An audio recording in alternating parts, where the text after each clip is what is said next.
I'd like to call to order the City Council successor agency to the Redevelopment Agency Housing Authority regular meeting. If you'd all please rise and join me in the Pledge of Allegiance.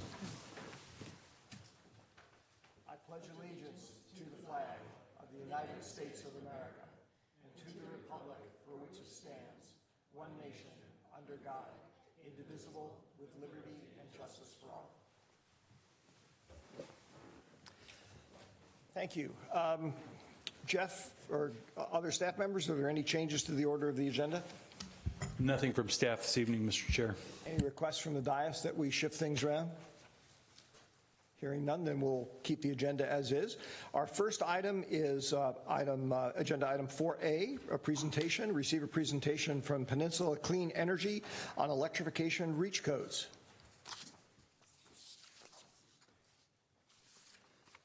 Good evening, Raphael. Good evening, Mayor. Thank you very much, Mayor Olbert, members of the council and city staff, and members of the public. My name is Rafael Reyes. I'm Director of Energy Programs for Peninsula Clean Energy. And what I'd like to do here for you is to first offer a little bit of background on PCE. I think most of you are likely familiar with PCE, and then discuss the building reach code effort that we're supporting throughout the county. First of all, as most of you are aware, Peninsula Clean Energy is the primary energy service provider for San Mateo County, established with by unanimous vote of all the cities and the county back in 2016. And our core mission is to provide cleaner power at lower rates. And in addition to that, we have a couple of key objectives that we have through our work, is to also help support the drive to reduce greenhouse gases and improve the economy of San Mateo County. And this initiative really is aimed at both of those underlying objectives. I'm happy to note on that last item that PCE is already delivering a benefit of over $18 million a year to ratepayers throughout the county through the lower rates that PCE provides. On reach codes, first of all, what are reach codes? As you know, you're in the middle of a building cycle right now. The state operates on a 3-year building cycle for updating the building codes to enhance a whole variety of elements of those codes. Local governments have the option to adopt additional enhancements to the building codes. They may do so at any time, but it's helpful if they're done in conjunction with the state building code updates. Those local enhancements just are often called reach codes, denoting the additional objectives that a local government may have in adopting those particular codes. In this project, PCE is supporting local governments specifically on code enhancements on building electrification, which speaks to moving to electric appliances over natural gas to reduce greenhouse gases, as well as enhancements to EV readiness by enabling more people to have access to or to own electric vehicles through improved access to charging. This is only in relation to new construction, so none of what I'm discussing here is related to remodels or tenant improvements and the like. Brief review of the benefits that many see around enhanced building codes in these areas. One is significant economic value that can be delivered. Just to take one data point, we are encouraging adoption of electric vehicles. The region is rapidly moving in that direction. Sales at the end of last year were approximately 17% of new personal vehicles, so rapid rate of adoption there. And we aimed for 45,000 electric vehicles in the county by 2025. Reaching that target would deliver over $50 million of annual benefit to the county through reduced fuel costs. So a given individual driving an electric vehicle typically saves between $1,000 and $1,500 a year on reduced costs for energizing or fueling an electric vehicle. In addition, electrification also offers lower costs, particularly on construction, for all electric buildings, and we'll talk more about that in a moment. Obviously, reduction of greenhouse gases, which is a significant benefit to the region, and there's also an element associated with avoided future costs. The region and the state is moving towards ultimately a net zero goal in terms of carbon emissions, and anything that's built now that is not ready for that target will incur additional costs to convert that building, to upgrade that building to zero carbon in the future. So one example of some of the economic benefits, here's data on the relative cost of an all-electric building versus a mixed-fuel building. Typically, there is savings here in the case of single-family homes of over $10,000 in reduced cost of construction. This data comes from a number of sources, including independent research that the UC System sponsored back in 2017. And coming out of that research, the UC System decided all future construction would be all electric because they determined it was less expensive to build all their building classes, from dormitories to classrooms to laboratories, as well as having ongoing operating costs, which is essentially a wash, so equivalent between the all-electric buildings and the mixed-fuel buildings. This diagram has a lot going on. I'm not going to go through all of it, but this is one of the other cost-effectiveness studies. This is from a firm called E3 and a state-sponsored study. And this study evaluated all of the different components, appliance components that goes into a home. And if we walk around and, let's say choose a water heater up at the top, what this shows is the cost of construction is reduced by just over $500 for installing an all-electric water heater as opposed to a gas water heater. But the monthly costs can go up on average about $7. The summary here, taking all the components of the cost, brings us to these numbers. Typical single-family all-electric home, again, the $10,000 reduction, a little over $10,000 reduction for an all-electric home. There is a modest increase in the on-bill monthly cost. Now, this is important to dig a little deeper on what's going on here. This is in today's dollars. However, one of the data points that has become apparent is the future costs of natural gas and the natural gas system are expected to climb significantly. In fact, this was called out in the staff report.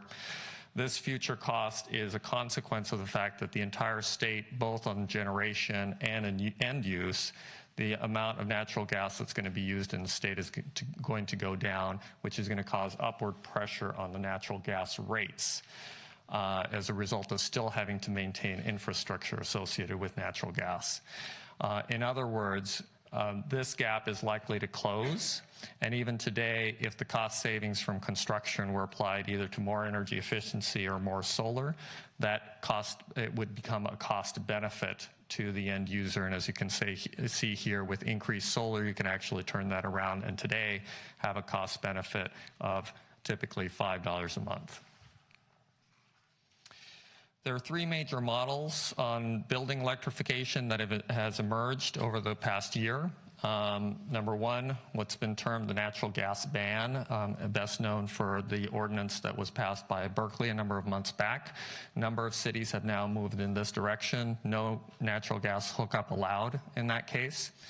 A second model is what we've been calling the all-electric required with some exceptions. In this case, this is under the Energy Code and typically targets specific uses for appliances and that they be electric.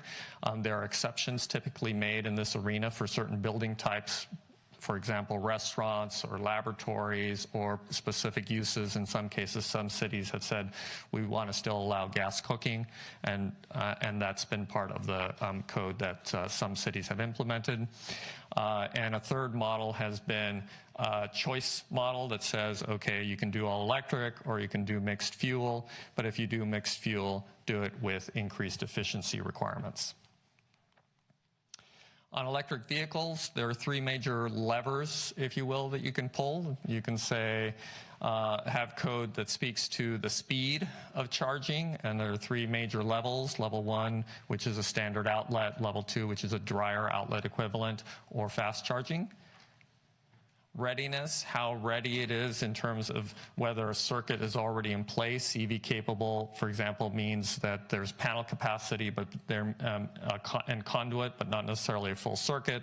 EV ready means the circuit is there and there's an outlet, or there's a charging station. Again, different levers that can be pulled from a policy standpoint.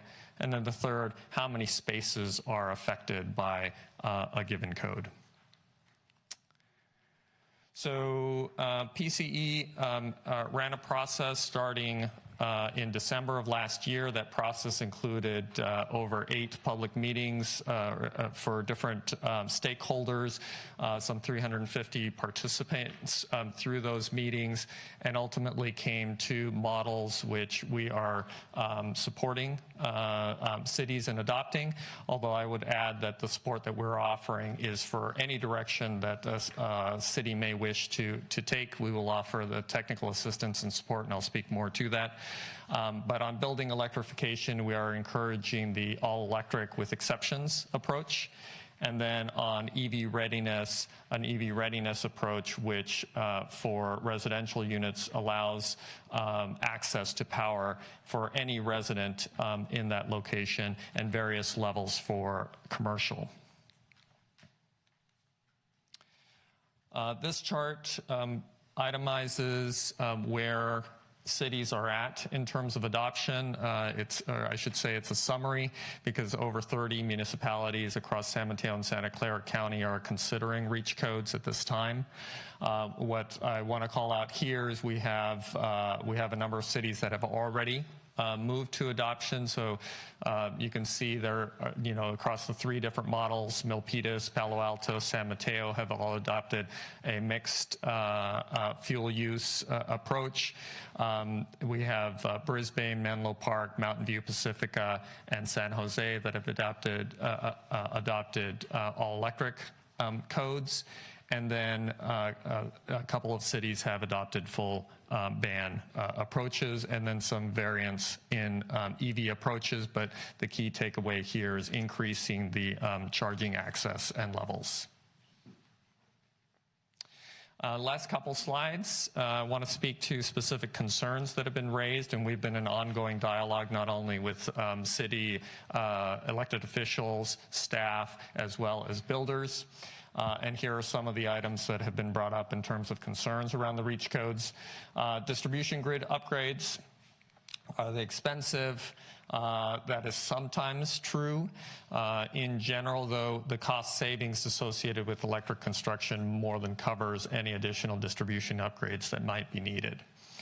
Power shutoffs, it's a big issue. And we acknowledge that, and it's something that the building REACH codes actually does not really change the context on that. In most cases, most modern appliances, especially those that go into new construction, do require electricity to operate. Now, with a stove, you can use a lighter to light them if you have no electricity, but furnaces, water heaters will not operate. Those that are installed today will not operate without electricity.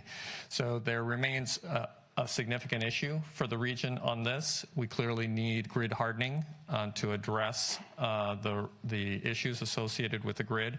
And in addition to that, PCE has come in, will be coming in soon with a program, has committed up to $10 million to help improve resilience for those most in need and most impacted by the power shutoffs. Uniformity. This is naturally a concern among building officials. It's a reasonable concern to have. We have been working with cities to encourage uniformity. Of course, many cities adopt some variances in their code in any case, but we are seeing substantial uptake on the REACH codes, and it's not just in our region and the UC system, but major cities across the state are adopting REACH codes of various kinds. And so there is general consistency from the standpoint of electrifying particular space and water heating. There are often concerns about whether or not how much power all electric appliances use. Much of that concern comes from older awareness only of the older generation resistance heating style systems. The technology that we're dealing with here, heat pump water heaters and heat pump space heating, is actually technology that's been around for a long time, but not widely commercialized in California. But most people are familiar with them through refrigerators, and that technology essentially moves heat from one place to another. It does not actually create energy. These technologies have been shown to be highly effective in very cold temperatures. Is there enough clean energy on the grid? Absolutely, the answer there is yes. PCE is already delivering over 80% greenhouse gas free power and will be moving to 100% renewable by 2025. And finally, there's sometimes concern among builders about equipment availability and things on that order. There actually is equipment that is available. As I mentioned, these technologies have been around. What is a gap is the lack of knowledge and training, and that is something that PCE will be addressing starting early next year. So with that, moving to close, the support that PCE is offering includes $10,000 grant for cities who wish to explore.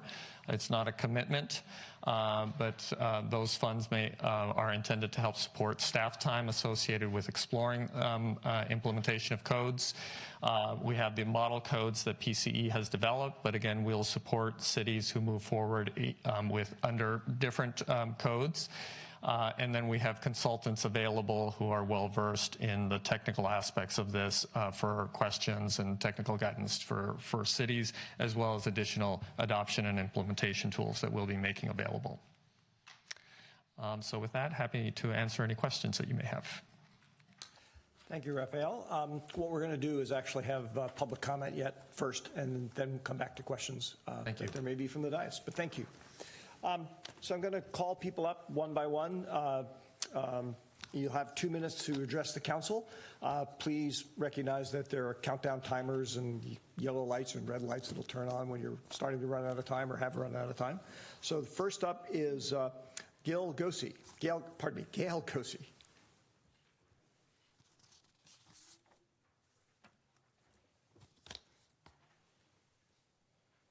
Good evening, Gail. My name's Gail Gose. I have lived in California and San Carlos since 2001. And most of what I was going to say has already been said, but I'm speaking on behalf of the Sierra Club, our Belmont San Carlos chapter, and we support whatever PCE is recommending. And also, we want to be sure and stress that electric energy is healthier also for us and for all living things that share our planet. It is safer and more cost-effective for our communities.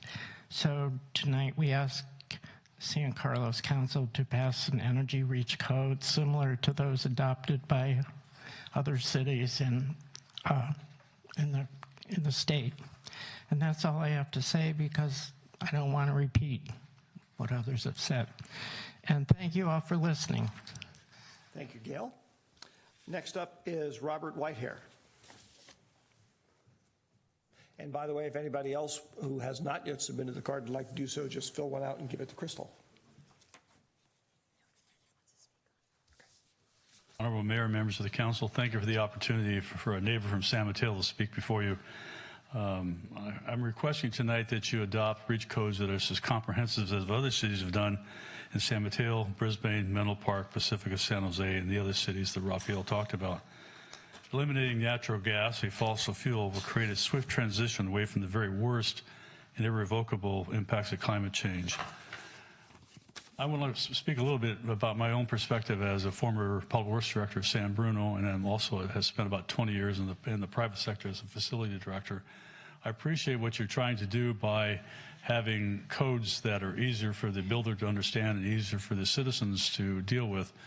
But from my perspective, having dealt with that in many cities up and down the peninsula, consistency is the key. And so I'm asking that your code be consistent with the rest of the county to make it easier on the builders and developers who want to bring a permit before you and want to install electric appliances. So I thank you for your time. I hope that you are able tonight to adopt a more comprehensive REACH code similar to what the other cities have done. Thank you.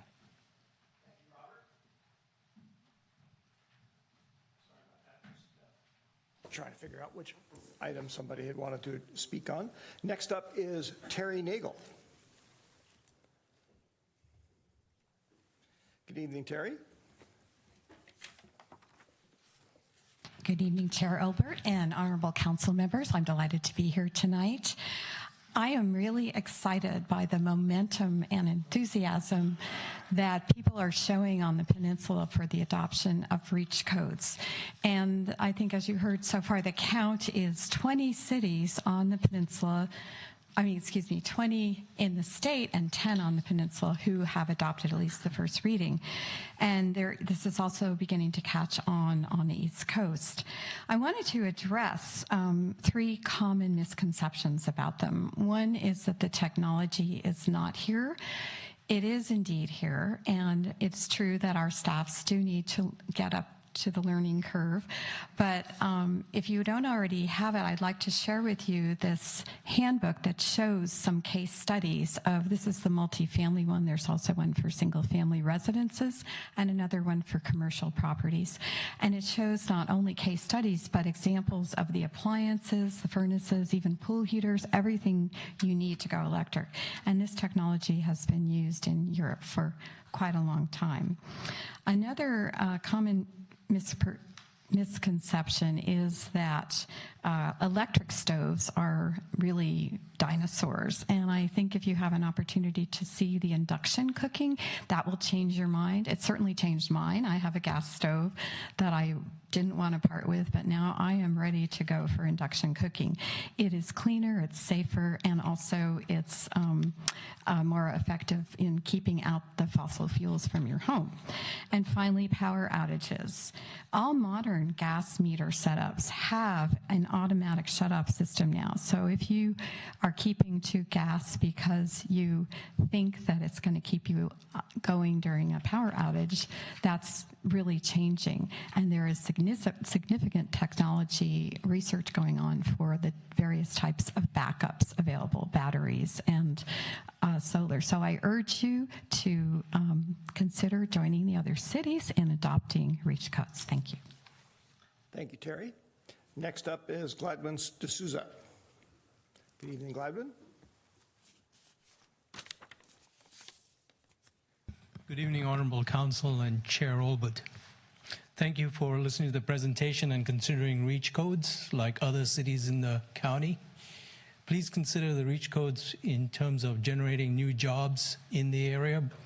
IBEW, the Electrical Workers Union, and the Building Trades Union in San Mateo County support the REACH codes, all electric REACH codes, as does PG&E and its transmission union, which also supports the REACH codes.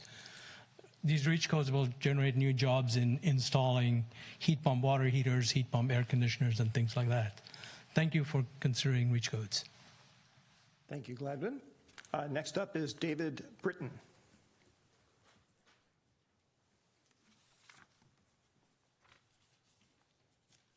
Good evening, David. Hi. Thank you for hearing the presentation on REACH codes tonight. Kind of just stepping back a bit, a reminder on kind of why we're here today. A report from the UN's World Meteorological Organization today says there is no sign of a slowdown in the emissions of CO2, let alone a decline, and notes we need to increase the level of ambition. But why should we take action as a city? This is an international problem, and our state's doing a lot. You know, we can just follow them. Surely that's enough. The state regulation is finding a way of applying policy across the whole state. The state is obviously different. Every city has different, setup. We should be looking to do what we can as a city to push things forward. And also the action cities on the peninsula in the state are taking is getting national attention. So our leadership on this gets other cities across the country to go, hang on a moment, those guys in California are doing something, we could try and do that too. So there is a leadership aspect to this as well. From talking to city staff, there seems to be a concern about contractors not knowing what technology is available, what products are out there. This seems just like an education problem. This is going to have to change in the next few years. We might as well start now educating contractors on what the future is, what the products are, and how they change the way they build. Thank you. Thank you, David. Next up is Suzanne Emerson.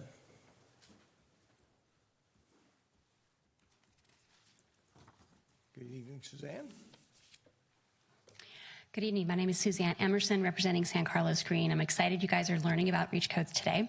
I want to talk about the health and safety aspects of burning natural gas in our homes. Natural gas, when you burn it, has byproducts of carbon monoxide, nitrogen dioxide, formaldehyde, and small particulates.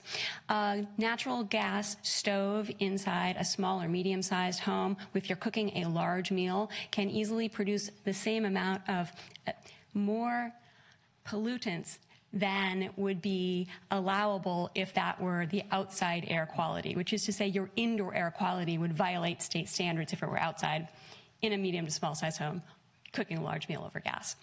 A study in England found that women who lived in homes where natural gas stoves were used had twice the probability of suffering symptoms of lung disease and 3 times as likely to need asthma medication.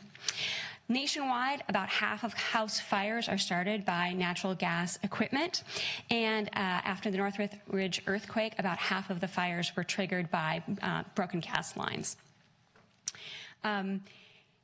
In my work, I do perform combustion safety testing. I'm testing for leaks on gas lines, and I'm checking the carbon monoxide levels. I have found natural gas leaking from the connections between the pipes to the furnace, to the water heater, and to the ranges in a variety of homes. Certainly not every home, but it's not at all unusual to find that methane leaking in the house. In carbon monoxide levels, there are certain standards that are acceptable in the industry, but there are a lot of homes where they have no idea that one of their burners is putting off a whole lot of carbon monoxide, or in the home that had the cracked heat exchanger, that was why they were getting those chronic headaches, is because they were getting carbon monoxide poisoning. I encourage you to please consider and adopt robust REACH codes or a gas ban. Thank you. Thank you, Suzanne. Next up is Christine Kolzog. And Christine, I apologize for mispronouncing your last name. I should know better. No, you have not. Hello, everybody. Honorable Mayor Albert, council members, staff. My name is Christine Kolzog, and I'm a mother of a 12-year-old that is really much looking towards a bright future. And I'm also the executive director at Sustainable San Mateo County. We are a respected, long-standing nonprofit whose vision is a sustainable future for everyone in San Mateo County. So I want to commend San Carlos' continued efforts on the sustainability front, and I hope that tonight the Council will consider adopting a strong all-electric REACH code. And as our leaders, you know the importance that strong design decisions carry, not only for the short term, but truly for the future. Because, let's face it, buildings are going to be with us for many decades to come. So it's always easier, faster, and less costly. So in a word, really, more efficient to set things right from the get-go rather than having to come afterward and, fix it. So tonight, you can choose to join the many cities which have already committed to strong REACH codes, including Brisbane, Menlo Park, Pacifica, and San Mateo. And you have the opportunity to send a signal loud and clear. So in light of the county's recent climate emergency declaration, the time truly to act is now. So we at Sustainable San Mateo County are pleased to announce we are having a special REACH Awards category at our awards ceremony next spring to celebrate our cities leading with courage and intent. So with that, with my teenage daughter, and I hope the special kid in your lives, thanks for your consideration and continued commitment to a sustainable future for everyone in San Mateo County. Thank you, Christine. Next up is Diane Bailey. By the way, before you start, Diane, I just want to clarify things because several people tonight have made a comment that leads me to believe that they think this is an action item and we are acting on something. We are not. This is a presentation which can lead to an action item down the road if we put it on a future agenda. But this is basically an educational opportunity for the council. Anyway, thank you, Diane. Over to you. Good evening, Chair Olbert and council members, and thank you so much for hearing this item and this opportunity to speak in support of the REACH codes. My name is Diane Bailey. I run a small climate action-oriented group called Menlo Spark. We are working towards a zero-carbon future for Silicon Valley, and we're also proudly members of the Campaign for Fossil-Free Buildings in Silicon Valley. It's a campaign comprised of 30 different organizations that are all working together to accelerate a speedy transition away from fossil fuels in our homes and buildings throughout Silicon Valley. I'm here to urge your swift consideration of the REACH codes and commitment to bring back a Menlo Park-style all-electric REACH code to a vote for the city of San Carlos as quickly as possible. And I just want to note that it's so important for every city to lead on this issue as we experience really a profound failure of leadership at the federal level on climate. We know that we're in a climate emergency, as other speakers have indicated, not just because our county has declared a climate emergency, although that was very helpful. We think that's a great step. But we know every day we breathe in the wildfire smoke, and we know that we're now facing a 5-fold increase in wildfires throughout the state of California, and that is because of climate change. And we feel the more intense heat waves, and we know that the bay levels are rising, and that will really impact our critical transportation infrastructure as well as some of our homes. So earlier this month, 11,000 scientists came together to make a statement and publish an article in the Journal of Bioscience. Their article showed that how clearly and unequivocally that the Earth is facing a climate emergency, and noted that scientists have warned of the climate crisis for 40 years. And yet, the greenhouse gas emissions are still rapidly rising throughout the world with increasingly damaging effects. 40 years ago, we were concerned about polar bears and their ability to survive, but now really we humans are the polar bears. So we need bold action on climate, and that much is very clear. I see that I'm out of time. I just want to urge you to consider our requests, myself, all of my colleagues that have been before you today, to bring back the REACH codes and consider phasing out fossil fuels from new construction as swiftly as possible. Thank you. Thank you, Diane. Thank you for honoring the timer. Next up is Kathleen Goforth.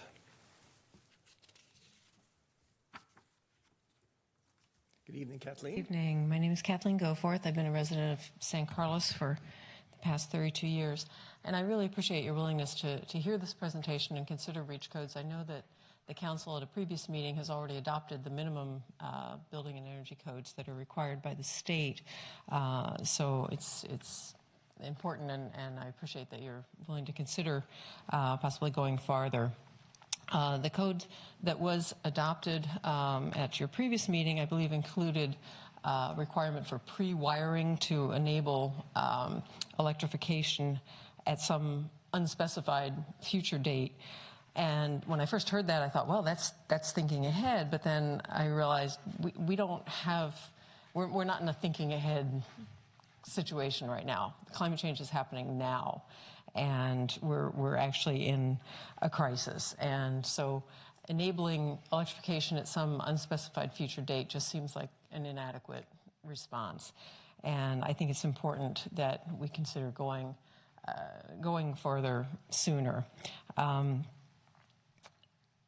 It's important to recognize that pre-wiring doesn't have any environmental benefits unless and until the gas-fired appliance or gas-powered appliances that are installed during construction are actually replaced. And that could be many, many years down the road, and we simply don't have many years.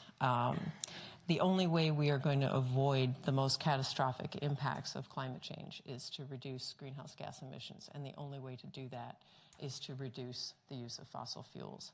And so continuing to allow gas to be installed in new construction is just taking us in exactly the opposite direction of what we know we need to be doing.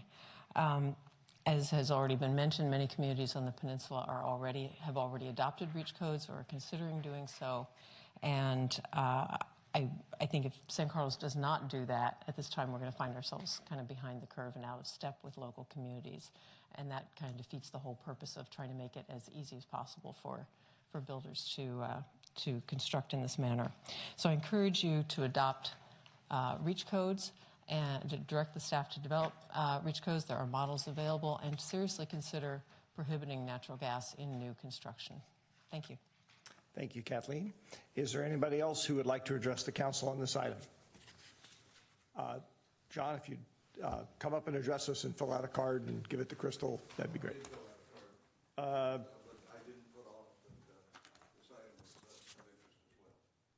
Right. I seem to be the only one advising caution on this.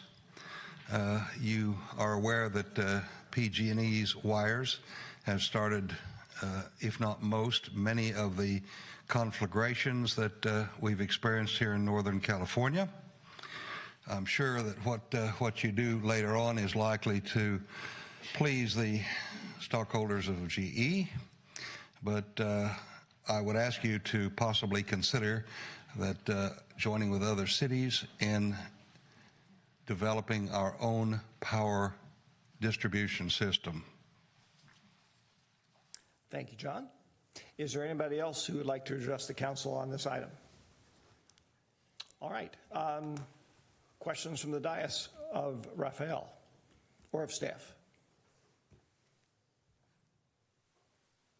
Adam. I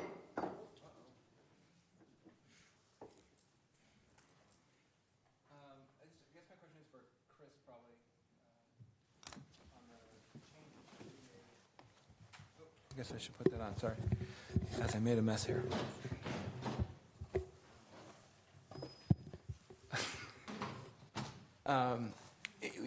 Can you tell me a little bit more about the pre-wiring and what the difference is and what that means? Because I know we added that one thing into our current code, and just so I understand the difference of what's sort of being asked and what that includes and what that is. Okay, so we did modify the electrical code, so to speak, and we all cleaned up. Okay. So the code, the prior code had already EV ready requirements written in. So we've been going down that road with encouraging electric vehicle charging installations and so forth.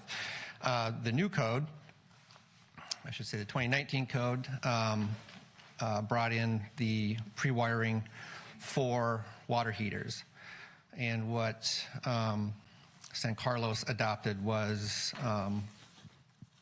pre-wiring for not only what the code requires, as I've just stated, but pre-wiring for cooking, future all-electric cooking, future all-electric laundry facilities, and future all-electric HVAC, for lack of a better phrase, heating. So that was our enhancement to the code, but we also reeled in with that, with those requirements, residential reconstruction as well. And I mentioned that in the 2 or 3 council meetings prior. So that's our attempt. You could call it perhaps a REACH Code Light. I refer to it more as a modification of the electrical code to address what staff felt was a deficiency in the code with regard to the state's approximate 10-year timeline toward getting toward all electric. And it is a 10-year timeline, I should mention. 10-year timeline for yeah, exactly. That's what I've heard throughout, you know, not only from my peers, but from some of the workshop that I took. And then just in terms of, and then we're looking 3 years out for sort of the potential next set of building codes that will come in from the states. It's not like just adopted one, and so presumably they'll keep getting more and more progressive over time. And so with the wiring piece, so for example, if I put in gas, it would be pre-wired next to it to someone who wants.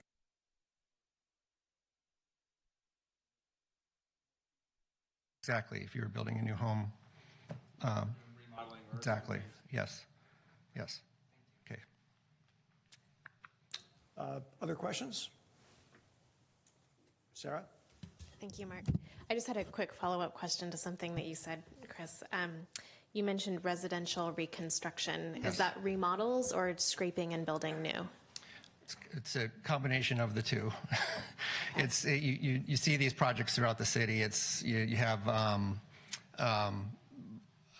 slightly over or over 50% of the perimeter walls remaining, and it's not a full demolition, but they're preserving 50% or more of the perimeter walls. It's essentially a new house, but it's a demolition that's being taken down to the bare studs, and they're preserving a little bit over 50% or 75% or whatever of the home, but it's and that preservation of those walls is typically to preserve an existing non-compliant setback along one wall or the other.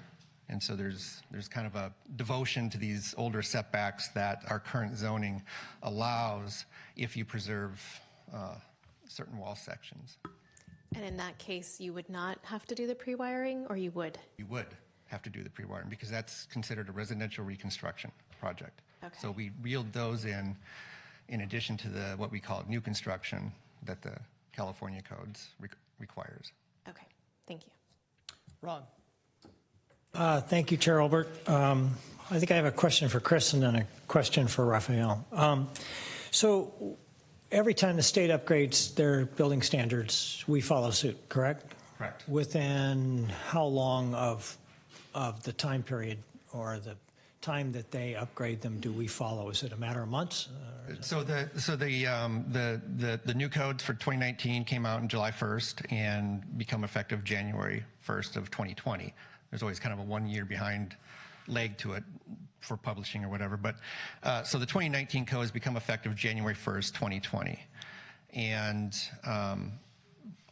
cities, as was mentioned previously, are allowed to enhance the code. We can't make it less restrictive, but we can, choose to enhance the code based upon various criteria.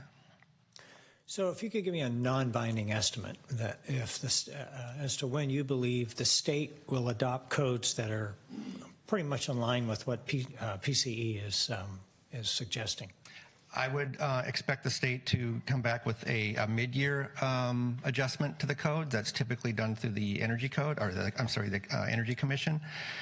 And then within this upcoming 10-year time period, we're going to see very aggressive code enhancements that will march us toward all electric. Whether it's all electric with commercial and residential or just residential, that's something that the state needs to. That's something that requires state level outreach to address. When we have local efforts at addressing that, it becomes somewhat convoluted with all the various REACH codes that then become adopted or considered, as was evidenced with one of the slides that was shown. So to answer your question, perhaps in a different way, that within the next 10 years, we're going to see very aggressive enhancements to the code. And I think ever since I've been on the council, the state's been making the building codes more and more strict. Very much so. In fact, we could go back to our last green building ordinance that we had, the only green building ordinance that we had was enforceable for maybe 18 months, maybe 18 months until when the state became more restrictive. So it automatically sunsetted our green building ordinance. So what's all being discussed right here is going to be implemented in the code, essentially, to some degree or another. Right. Okay. All right. Thank you.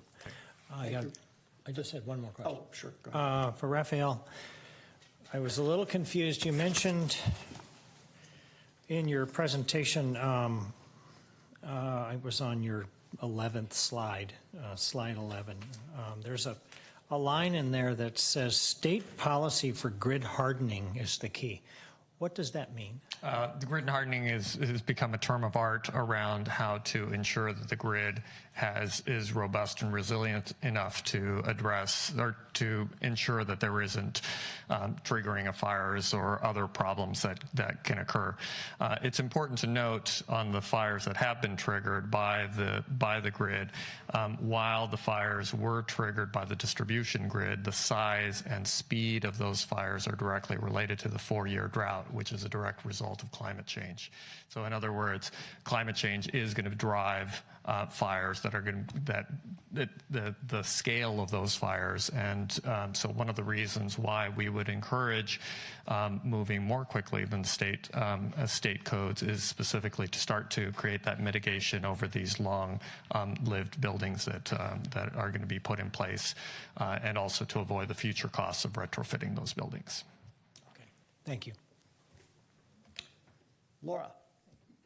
Thank you, Chair Olbert, and thank you everybody for coming out tonight and sharing your perspective.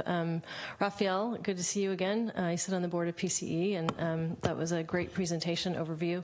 A couple questions for you, and it's a two-part question. So you talked about the demand for gas, and the price of that will go up as demand for it drops. With respect to, I did a little extra research today, and EPA suggests that the majority of, by economic sector, greenhouse gas emissions, its transportation is 30% of the problem, industry is 22%, electricity, so the creation of electricity, and this is on national level, is 28%, and commercial and residential is 12%. So from a total demand perspective, what I'm trying to understand is if, for example, all of the communities on the peninsula who are part of PCE's JPA, Joint Powers Authority, were to adopt aggressive REACH codes, and with the proliferation of community choice aggregators, which are similar organizations like PCE, tell me a little bit about what is PCE's ability to manage the demand for renewable energy if everything starts to move in this direction very quickly? Sure. So there are several things there. First, in terms of the emissions inventory, our emissions inventory is naturally different than that of that's U.S. across the U.S. So in the case of our emissions inventory, it's roughly 60% transportation, 20% buildings, which means natural gas in buildings. It was until PCE's establishment here, roughly 15% out of electricity, and that's been more than cut in half. That 20% that's out of natural gas is actually much larger than it seems, because that doesn't factor what's known as fugitive emissions, which are emissions that happen with natural gas drilling, piping, and at the appliance level. So those estimates vary, but it's probably somewhere on the order of 50% more than that 20% number indicates. With regards to the issue of availability of clean energy to address that increased load, what we do know is in the near term, we're talking very small amounts of increased load to increase transportation and building electrification. So transportation, which is a lot more than electrifying a building. So if you have an EV, it more or less doubles the electrical use in a home. It depends on the type of home and a bunch of other factors. But PCE has done a modeling exercise looking out to 2025 for the 45,000 vehicles, which is roughly double what we have now. And we estimated that that was approximately 3% addition to our load, which is to say very, very small. And even looking farther out, it's also expected to be quite small. So there's that. And then the other factor is that the cost of energy, of renewable energy, has been declining substantially. So those factors lead us to have high confidence in the ability to support energy for the increased demand associated with both transportation and building electrification.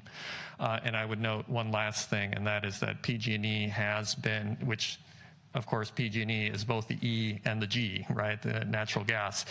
PG&E has explicitly come out in support of the building REACH codes, including speaking at council meetings, offering letters of support, and a letter of support, if requested here for San Carlos, could be made available. I don't believe one has been offered here. And part of the reason is that PG&E knows that the cost of natural gas is going to become a big problem because of the declining in use in power generation as well as the end use. So those are important points to consider in terms of where our energy use is likely to be headed. Thank you. Adam. Thank you. Just had one quick clarifying question. And I don't know if it's either for Chris or Rafael, but in terms of when we're talking about the REACH codes, just so I understand for sure, are we talking about residential and commercial or just residential? So the model codes that PCE helped develop with stakeholder input address both residential and commercial. However, in the course of discussions as local governments have explored what they wish to do, some have chosen to focus on residential. Some have chosen to introduce various exceptions. So there is some variety in terms of the approach, but the model codes, again, that PCE is offering do address both segments. So I had a couple of questions for staff. First one actually is for Greg, so you can relax still. Greg, I wanted to ask you to talk a little bit about the point you and I were talking this afternoon by phone with the franchise agreement, just so the public is aware of it. Yeah, Mr. Chair, it's in the staff report just for reference on page 2, which is page 5 of your packet. When I look at the maybe it's my unique perspective in dealing with Line 147 and San Bruno, but I knew something about this franchise because I had to research it when Line 147 came up. And it's a pretty broad franchise from 1947. Almost every city in the state has one that as part of the regulatory structure that when PG&E and other utilities were expanding the natural gas network. We've granted a franchise to PG&E in exchange for a 2% franchise fee to install natural gas in our streets for the purpose of providing gas to the public. So the question I have that needs to be studied before the council makes a final decision on this is whether or not the adopting a REACH codes is in conflict with the franchise, because if we, to use the strongest type of REACH code that's out there banning natural gas, I think would be clearly in direct conflict with the franchise that the city has agreed to, because PG&E under the franchise has a right to deliver gas. Now, there's shades of gray in that that we would want to study to see, and I can obviously other cities have taken different stances on this, and I'd like to educate myself on what their thinking was, but that's one issue that I saw. And then the other was already discussed generally, is the effect on rates and what's the CPUC's authority in dealing with a change in the gas infrastructure in the state and how that would affect rates, because they have exclusive jurisdiction over gas, regulation of gas and electricity in the state of California. Thank you, Greg. Chris, the question I had for you was prompted by some thinking about well, frankly, the house that I built not too many years ago. I want to assure you that we never actually did any of these things, but there were certain things as we were moving towards the completion of the house that would have made living there in certain respects easier. They would not have been code compliant, and so there's always the discussion with contractors about whether or not, well, we'll wait till after the inspector comes through and signs off, and then we'll go through and modify something. So, but I assure you, we didn't do any of that thing. I had to let my dog out through the back door the whole time. And you may have answered my question just with the way you responded there. What I am concerned a little bit about is, I guess to put it this way, if we get too far ahead of what the community is willing to do, as opposed to what we think the community should do in terms of its energy consumption profile, do we not potentially have a risk where people will, yes, this is a gas-free house, and as soon as it's signed off on, we'll go install a gas water heater or a gas stove or whatever.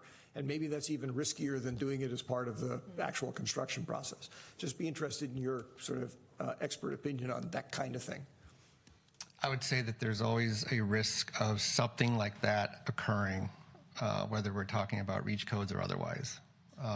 Whether it's people that don't like fluorescent or LED lighting in their kitchen and want to put in the old fixtures they found at the antique store or whatever. There is always that potential of folks wanting to, when we sign off a project, going in and altering it to, Exhibit A of that is brand new homes you see on the market where there's no handrail on the stairs going up. They've all been removed and it's all nice and smooth, but there's supposed to be a handrail there, but it's been removed. So yes, there's always a potential of that in this industry.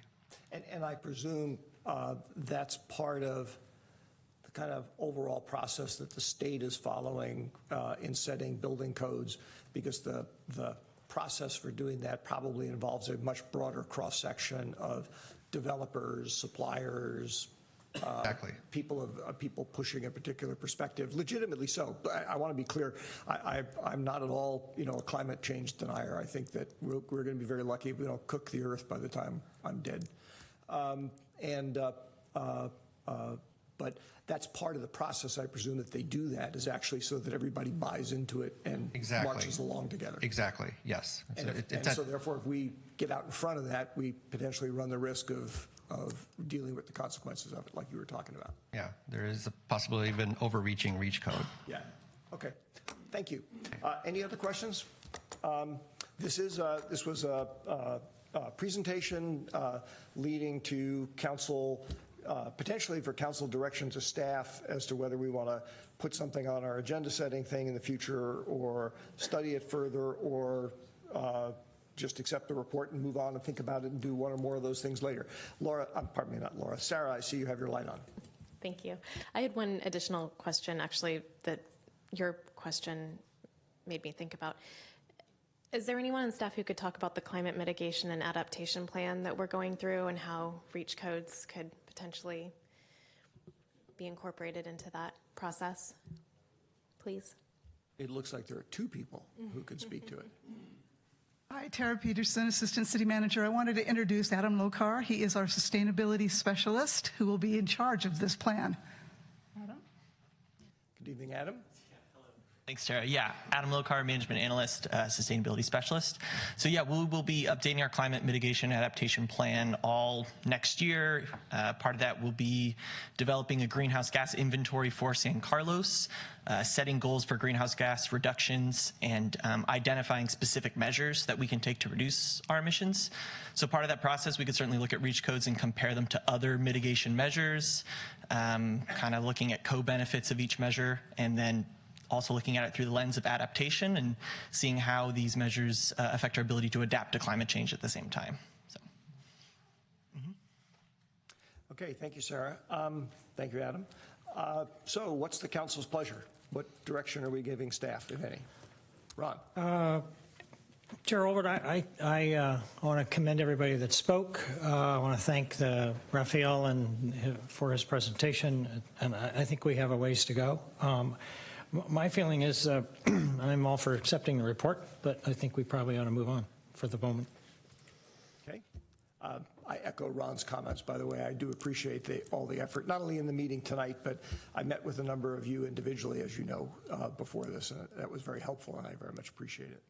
So any other or different perspective? No, I want to thank everyone for coming out as well.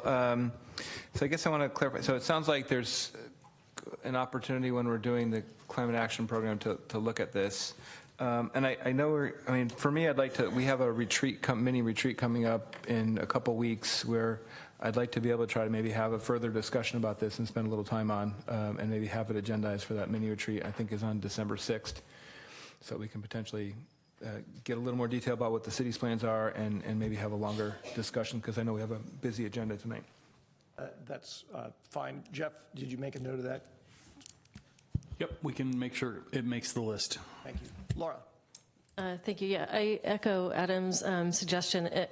So again, this is helpful. I did meet with members of the community that provided me with some really good education. It's a very complex issue. And this, in light of also recent events with the PG&E power shutdown, we did get some additional concerns with respect to climate issues in our community. So I think the fact that we have the climate mitigation adaptation plan in the works, and looking at kind of the totality of things that we can do to address greenhouse gas emissions, I think is a good, to reduce those, is kind of a right step. So I like the idea of discussing it at the mini retreat as well. All right, then that's what we will do. Thank you, everybody, again, for who came tonight. Next item on the agenda is Item 5, public comment. This is for items not on the agenda. As you just saw, for items that are on the agenda, we give people an opportunity to comment on that item by item as they come up. We'll give people a few minutes to clear the room. But the first speaker who is Avneet Basi. Assuming I got your name even roughly correct. This is public comment, not on the agenda.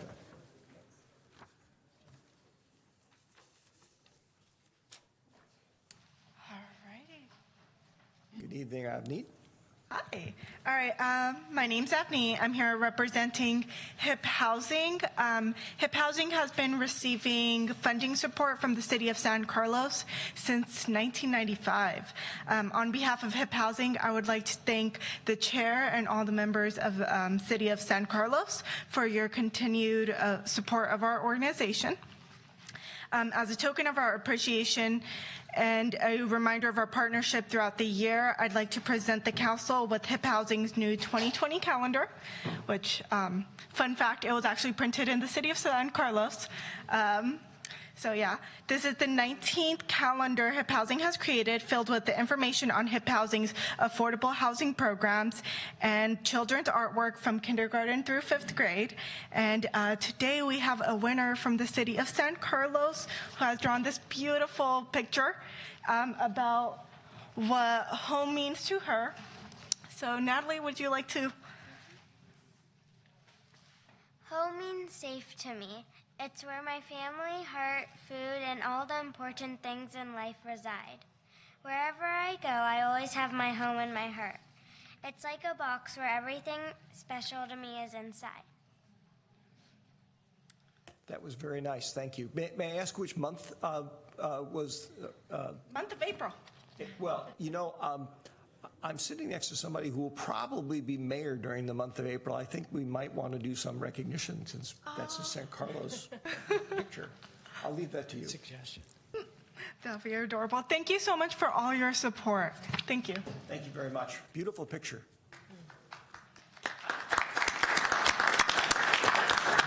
I will just say, as an alum of the HIP Housing Board, I look forward to my calendar every year because it goes up in my office. So, thank you. Next up is John Hoffman.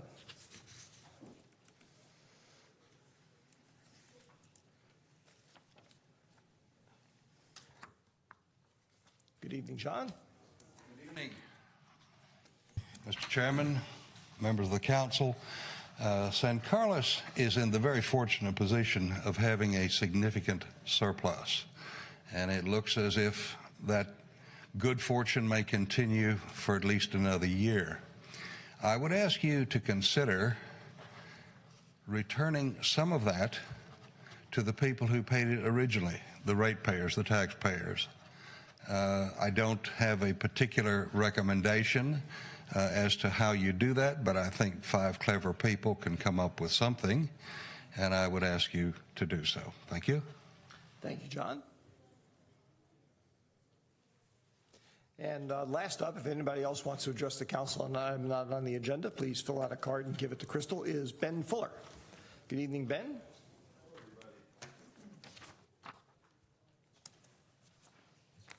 A lot of people to greet here. We got our city manager, city attorney, city clerk. We have 3 not so new council members anymore, and then we got Ron and Mark. And also we have the police in the room. Thank you guys for coming as well.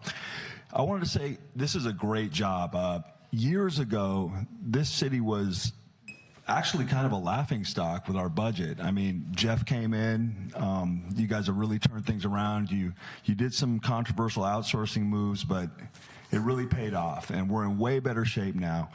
And you got $9 million, so just fantastic job. We've got money coming in from the hotel, all that good stuff. I was told you bought your home by the tracks, and we've seen a lot of great development there now. San Carlos Transit Village is looking good. You guys did another good job on that. We all compromised, worked together.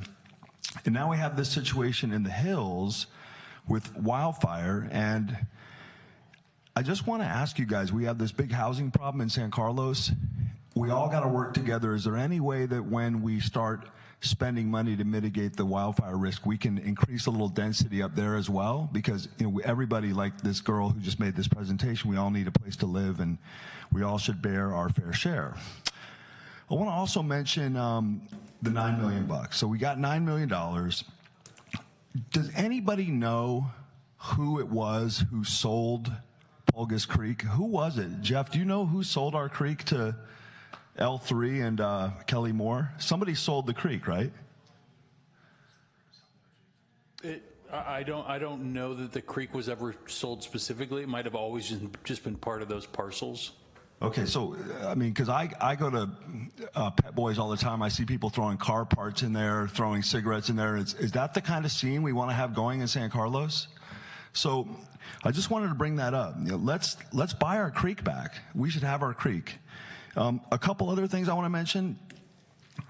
The trees are going in along the berm. It looks fantastic. We still got a couple areas in the berm to get to, so I just wanted to remind everyone we got 40 more trees, and we also got to intersperse some trees within those poplars behind Building 8. Mark and I have had a little bit of communication. I don't know if you guys have noticed, but they're moving garbage outside of Building 8, and there's a huge oil spill that's happened literally on our brand new sidewalk. So can you move towards wrapping up, please? And finally, I want to mention pedestrian investment. So remember, we got this really dangerous situation on El Camino and Holly. So I just want to remind you guys, let's find a safer way to get across the street. We got a lot of money now. Let's do a study. Thanks a lot, guys. Thank you, Ben. Is there anybody else who wishes to address the council on item not on the agenda? Seeing none, we'll move to the next item, which is council communications and announcements of a hopefully somewhat brief nature. Is there anybody who has anything to say? Sarah. Thank you, Mark. Very briefly, I just wanted to let the public know that Samtrans is currently analyzing all of its routes. It's looking at routes that are working well and routes that need improvement. And this process will result in a new bus system in 2021. So there is a survey online. It's called Reimagine Samtrans, and the website is reimaginesamtrans.com. So I know that we have school children that ride the Samtrans bus to school, and I've heard from seniors that they'd like to see a bus route through town. So this is our chance to weigh in, and I would encourage the public to do that. And they also do presentations, which I will bring back in agenda setting later. So thank you. Thank you, Sarah. Ron? Thank you, Mark. Just a couple things. We had a organizational workshop for Caltrain last Thursday over in Half Moon Bay, and a lot of people may not realize it, but Caltrain is run by the San Mateo County Transit Authority, which also runs Samtrans, the bus system. It also operates the Transit Authority. The board of Caltrain is made up of members from 3 counties. San Francisco has 3 members, San Mateo County has 3 members, of which I'm one, and Santa Clara County has 3 members. And we spent the good part of the day talking about the future of Caltrain and how that organization is going to look in 2 years, 5 years, 10 years. There are some people that would like to see Caltrain become part of a regional transportation authority, which is going to be discussed. And also to let you know that there is a potential ballot measure being created by Faster Bay Area to impose a 1-cent sales tax on all 9 counties, and all the money would go toward transit programs, which would include a dedicated funding source for Caltrain, which, by the way, has never had one and always operates at a deficit. Anyway, it was a very productive morning, and we had a lot of things discussed, and just look for some more news about Caltrain in the future. Thank you. Ron and Laura, anything to? Okay. Crystal, would you mind popping up the PowerPoint I gave you? I just had a couple of comments I wanted to make that are sparked by something that I think a speaker tonight referenced. It's a news report I heard about the other day about a pretty significant commercial development update. Let's see. That's how you turn it on. So this has to do with the L3 Kelly Moore properties that were bought by Alexandria in 2 different transactions. They now own both of them. Basically, the land along Britton Avenue between Industrial and Old County. There's a couple of exceptions to that, but it's about 20 acres, as I recall. And as I said, I learned about this from a reporter who asked me if I had any opinion or reaction to it. And I had to admit that I didn't know anything about it. So my first request here, before I get into a couple of other comments, is a staff request, which, at least speaking for myself, I would like to be notified whenever there's a significant change in any kind of commercial or multifamily residential project, a filing or in this case, it was a pre-application filing that had some significant information in it. I just felt a little bit surprised, and I'd rather not be surprised, particularly because this is a topic I've talked about a lot in the last year. The clock is ticking. Alexandria's pre-approval submission package has asked for, now this is above, I believe, what it's zoned for, but they've asked to get approval for a project that would have 1.6 million square feet of new commercial development. That, coupled with all the other things that are going on and are expected to go on in that little biotech gulch area, will increase the total amount of commercial space in San Carlos by 184%. And that's, the 1.4 million that we have today is about a century's worth of effort. A few years is going to see it jump up enormously. In terms of employee impact, we have roughly, if I remember the numbers that Al gave me earlier this year, we have roughly about 14,000 jobs in San Carlos. A reasonable estimate of direct employment and the carry-on employment for restaurants and dry cleaners and whatnot that big commercial increases have as impact on the community shows that our employment base is going to go up by about 56% from these projects. And these are not the only projects that could be coming forward in San Carlos. There are other big chunks of land that could very easily be flipped and turned into yet more commercial development. This is likely kicking off the greatest cycle of commercial development in our history. Certainly this project, as far as I know, is the single biggest project in San Carlos's history. And that causes me to raise a few questions that I really think we need to consider. And that is, we are currently operating under a set of rules, the general plan, that were a balancing of development and quality of life issues that was made about 10 years ago. And the question is that still what we want to do today? Are those past choices and balances still what we want to do today? And I would submit to you that the reality of what we're dealing with is in fact far different from what I like to call the median plan. It's not like the plan didn't contemplate that all this development could take place, but that was not the expectation. The expectation that was that development would be more measured than this. Everybody always likes upsides, but no plan in the world is based solely on upsides. But we are operating in kind of the total upside world. When things end up being either significantly better or significantly worse than what you sort of thought they were going to be, I really think that means that you ought to be raising questions about whether the plan that you're operating under is still producing what the community wants. That's a general plan review and amendment, at least in part of the general plan. It's not something that's on the radar that's going to happen right now, which means we're just going to continue to barrel forward with our existing general plan. And that's where all that additional office space and stuff comes from. So I just want people to be aware of that and to be thinking about that, because it's a very significant set of changes that are going to be impacting the community. All right. Anybody else have any comments? Then we will move on to the consent calendar. Consent calendar items are ones that are, Adam, did you? Oh, sorry, I was waiting for consent calendar. Okay, sorry. Consent calendar items are ones that are usually enacted en masse without discussion by the council, although any council member can ask to have an item removed and dealt with separately. Is there a motion to enact the consent calendar? Or I'd like to pull something from the consent calendar. Or to pull something from the consent calendar? I'd like to pull 7J, please. I'd like to pull 7J, okay? All right, we will deal with that separately. Is there anything else that somebody would like pulled to address separately, or if not, is somebody interested in making a motion?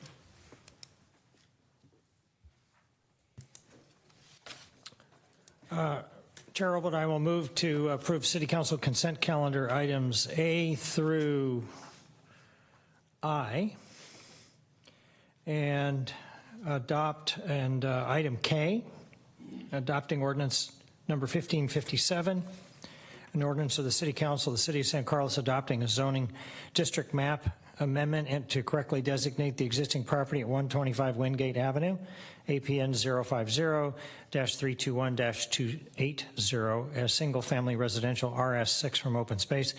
And item L, adopting ordinance number 1558, an ordinance of the City Council of the City of San Carlos adopting a zoning district boundary map amendment for the property located at 252 Club Drive, APN 049-050-050, to allow for pre-zoning of the property to RS3, single-family low density. Second. Is there a second? Second. There is a second. Crystal, would you please call the roll? Councilmember Collins? Yes. Councilmember McDowell? Yes. Councilmember Palmer Lohan? Yes. Councilmember Rack? Yes. And Chair Obert? Yes. The consent calendar with item J removed passes. Unless the dais objects, I think I'd like to just deal with this immediately. 7J. Okay. Adam. Actually, pardon me. We're dealing with item 7J, authorize the mayor to submit a letter, which is part of the staff package, to Governor Gavin Newsom regarding California moving away from PG&E as an energy provider. Sorry, Adam. Thank you.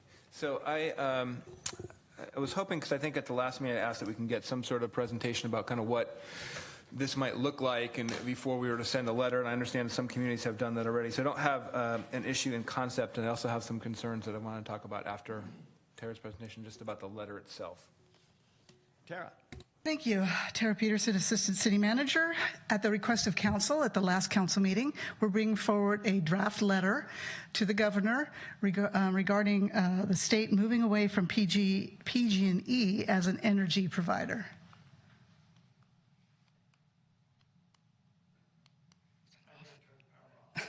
You did. Thank you. Okay, some quick background. PG&E serves about 16 million people across 70,000 square miles of the state, primarily in the north, with some in the central part of the state. PG&E generates both electricity and natural gas and distributes both through its network of overhead lines, poles, towers, and underground facilities. PG&E is in some financial trouble, filing for bankruptcy earlier this year due to the liability associated with its equipment causing wildfires. PG&E established a public safety power shutdown program, which we refer to as PSPS, to reduce the risk of wildfires caused by its equipment shutting off, by shutting off the power. As part of this program, PG&E monitors the weather and determines when a shutdown is needed. 2 such events occurred in October, which impacted San Carlos, and then one smaller one occurred in November that impacted parts of the North Bay. These shutdowns have significant impacts on PG&E customers and the communities where they occur, and the CPUC is currently investigating these shutdowns. So just to give you an idea, there are some alternatives to PG&E that are already in place. May not make sense for San Carlos, but I just wanted to bring you up to date on these. Some larger cities have taken over power distributions themselves. This includes Sacramento, Palo Alto, and Los Angeles. San Francisco recently was turned down by PG&E in its attempt to take over the distribution, and San Jose is looking into it. Community choice aggregators such as Peninsula Clean Energy here in San Mateo County, they purchase cleaner electricity and then use PG&E, their distribution lines, to deliver it to their customers.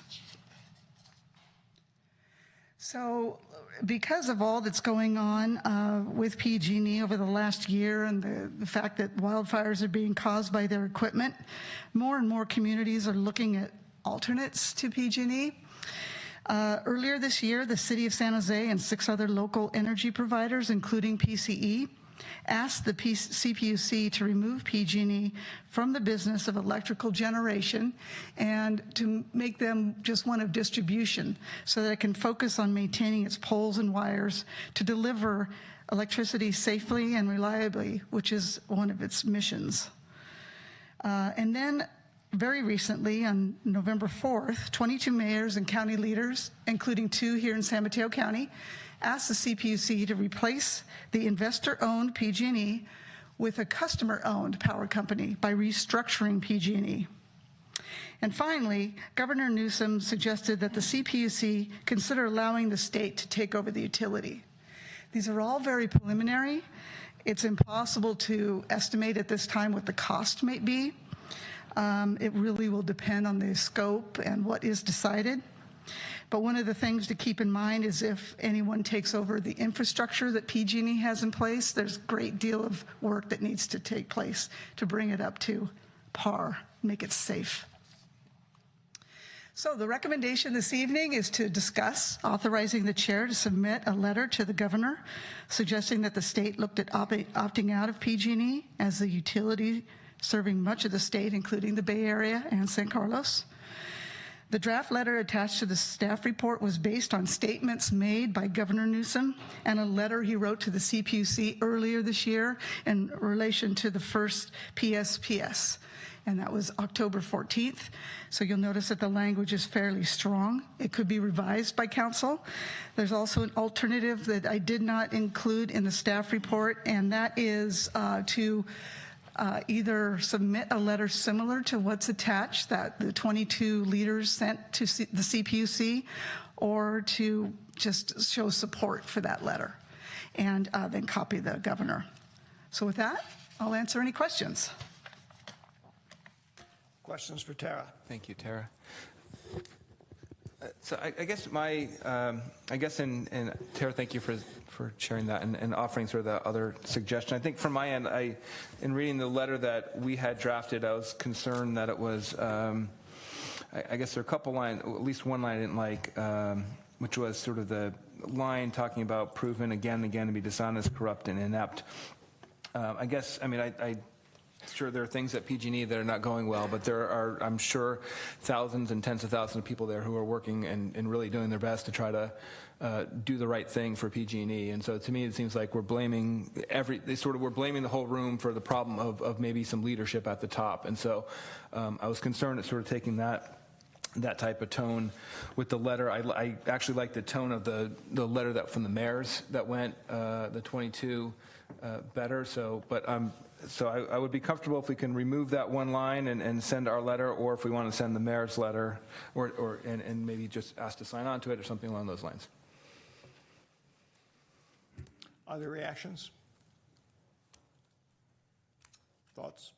Yeah, I appreciate Adam's concern. I mean, one of the dialogues that we had, for example, at Peninsula Clean Energy last week, we talked about this, and they're going to be monitoring this dialogue as it moves through, is just to be mindful that, there's thousands of workers there who are doing, good work and not the people who were making the decision. So maybe some softer language around that to make that distinction that, we're concerned about the management and the decisions that the management is making and not so much PG&E as a whole. Tara, do you have a copy of the letter that you can put up on the screen? Do I? Or Crystal, I'm not sure. If not. Part of my presentation. So, yes. Yeah, it's a letter in your packet. We do not have the ability to put it up on the screen, is that right? Solely for the purpose of discussion, since I understand the sentence that Adam and maybe Laura, I'm not saying other people don't have other concerns about other parts of this. What if we changed it to say PG&E's leadership? I understand the point about not trying to taint every single member of the organization. And let me ask you, so I guess I just think corrupt is a pretty harsh word to put in there. And I mean, if there's been proven charged corruption, then I think that's one thing. But to me, to use the word corrupt is pretty harsh to do. It's an accusation, and I'm concerned about making those kind of accusations. Actually, Tara, where did that language come from? In the case of corruption, I took these words from a variety of statements that the governor made, as well as a letter he wrote. From the governor. Okay. Right, so I'd have to actually go back and find out which statement it was. That answers the question. I mean, it's maybe he was just speaking out of anger or something, but he would hardly be surprised if we echoed his own words back at him. Personally, I don't really have a strong problem if we drop the word corrupt and just say PG&E's leadership has proven again and again to be dishonest and inept. And I could probably be argued out of even including that sentence at all. I personally, however, actually do believe that. Based on my experience going through Line 147 and dealing with them in a number of other circumstances. In my mind, it's really the inability to provide safe and reliable energy. I mean that's the issue, and maybe if we were to frame it that way, or just drop the line altogether. I'd be comfortable with Laura's approach, or to drop it altogether. Sarah and Ron, what do you think? I agree with Laura. I think there's a better way to say it. The point is that we need to move away. I mean, the point of the letter is asking the governor to move away from PG&E, and I think what the way Laura phrased it is really a better way. Well, why don't we, for the sake of simplicity, why don't we just drop the sentence? Because that's an amendment. That too. I mean, that's an amendment we can do here, and then we don't have to bring it back again. Well, if you're going to drop that sentence, I'd drop the next one too. I don't know. I mean, because that sort of is tied with the inept and corrupt and inept dishonest line. If you're going to drop one, drop them both. All right. Everybody okay with that? Yes. Yes. All right. Would somebody like to make a motion amending the letter that we're going to approve? Oh, I think that's you, Adam. Okay. I move to, let me just see what we got here.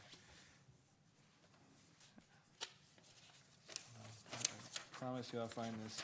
I move to authorize the mayor, chair, to submit the amended letter to Governor Gavin Newsom regarding California moving away from PG&E as an energy provider. I'll second. With the amendments? With the amendments to drop the lines. Or drop the last two sentences? Drop the last two sentences of the third paragraph. Is there a second? I'll second. Any further discussion or comment? One clarifying question. In the first line, would you like it to say the City of San Carlos joins other communities in the state in supporting our efforts to hold PG&E leadership accountable? Okay. And to amend the first sentence to add the word leadership after PG&E. Okay. Sarah, do you accept that change to the motion? Yes. All right. Any further discussion? Crystal, would you please call the roll? Councilmember Palmer Lohan? Yes. Councilmember McDowell? Yes. Councilmember Obert? Yes. Councilmember Collins? Yes. And Councilmember Rack? Yes. All right. As amended, the letter authorization passes. That brings us to item 8A, report to the City Council on the state of our streets. Good evening, Steve. Good evening, Mr. Chair, City Council Member Stephen Machida, Public Works Director.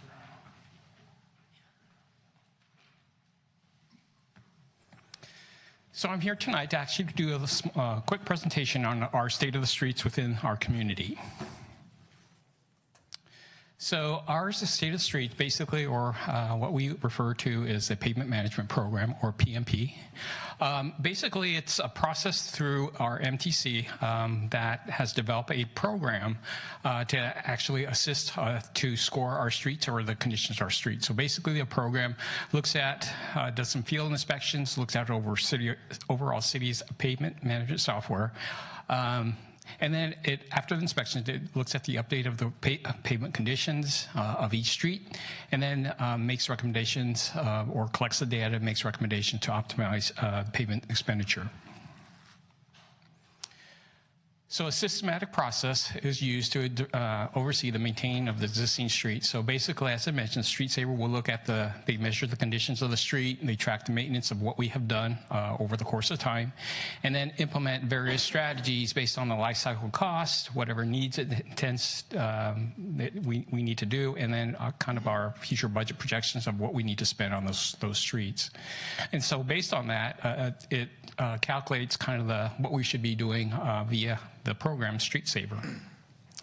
So over these next a few slides, basically these are the parameters that Street Saver use to make that determination of how we should spend our money in regards to street rehabilitation. So as the streets are classified in 3 different categories or classifications. The arterial typically would be like San Carlos Avenue, collector would be like Britton Avenue, and then the residential local streets those are the streets that essentially kind of front the residential homes. So they basically, arterial, collector, and residential basically handles kind of trip capacities of high, kind of low to moderate, and then low. And then arterials kind of handle trip volumes between 15,000 to 50,000 vehicles per day. Collectors 5,000 to 15,000, and then local or residential streets from about 1,000 to 5,000 trips per day. Additionally, it looks at the number of segments, and so these are just segments of roads that are used in the program to make a determination. So it's based on kind of the total segments of arterials, collectors, and local streets. Kind of the center line miles, so that's basically the center of the street, how long those segments are. And then it also needs to look at total lane miles. So occasionally you'll have like 2 lanes in each direction, so it wants to calculate the number of lanes that you have, because obviously there's going to be double the number of lane miles if you use it that way versus just calculating the street center lane miles. So over these next few slides that you're going to see some of this distressed type of failures that we may see throughout our streets. So the first one, probably all familiar with, are kind of the alligator cracking. And basically it's called that, as you can imagine, because it looks like the skin of an alligator. Then you also, in the lower right-hand corner, you have the block cracking. So as you can see, there's kind of little rectangular segments where the pavement cracks over time. And a lot of this is just based on kind of older pavement. It's really kind of lost some its emulsions or oils, and it's just starting to fail. It's becoming more brittle, if you will. These next sets are kind of pavement distress types. One is on the upper left-hand corner, distortions. So basically, as you can see, the little cracking there, that might be a result of perhaps some tree roots or just differential sediment in the pavement itself. And then along the lower right-hand side is the longitudinal traverse cracking, and that's a little bit different than the block cracking that you saw earlier. And these are just kind of long cracks along the segment. It really doesn't branch out sideways, but it's just along the center line of the pavement. And then we all know the upper left hand is the kind of patching and utility cuts. Typically, you see that after PG&E or the phone service goes in, Comcast goes in. You might see these street cuts. The lower right-hand corner is the rutting and depression. So basically, as you can see, we have a level, and as you can see, there's probably about an inch deflection, if you will, and that's basically, again, it might be some settlement within the pavement itself, or it just in general, it could be just bad, bad pavement job.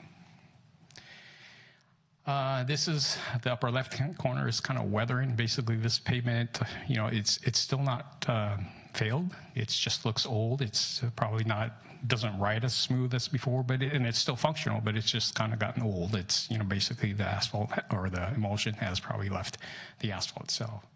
In the lower right-hand photo is kind of what they call raveling. And again, this is not quite totally failed, but basically you could see maybe a little bit more of the asphalt or the aggregate kind of exposed. You might have some indentation. There's really no cracking per se, but it's really still a rough ride, but it really hasn't failed, but it's about to fail. So we talk about the PCI, or Pavement Condition Index, and basically it's a scale that we use from 0 to 100, where 0 is basically, it means that the street has totally failed. It's just, there's no base, there's nothing there to really support vehicle travel. And the 100 score is essentially a brand new street. So basically we all know what a brand new street looks like. So that's kind of the two extremes of the scale itself. And so the PCI is calculated using the Street Saver. It's based, as I mentioned earlier, MTC had developed it, and it's part of the algorithm that kind of looks at the condition of the street, what we have done, or what had been done to the street. So if there was some kind of patching, if there was some additional stress, do we have potholes or some utility cuts, et cetera. And it takes into that category, or that analysis, to make a determination on how to score that particular street. So for us to do it, we actually hired AMS Consulting actually to do the field work, and they actually did made the evaluation of our streets. And so they actually made a conditional categories. They actually scored our streets between conditions 1 through 5, where condition 1 is very good. It has PCI of 70 to 100. And that's kind of the area that we would love to see all our streets kind of be in. And then conditions 2 and 3, basically that's fair to at risk.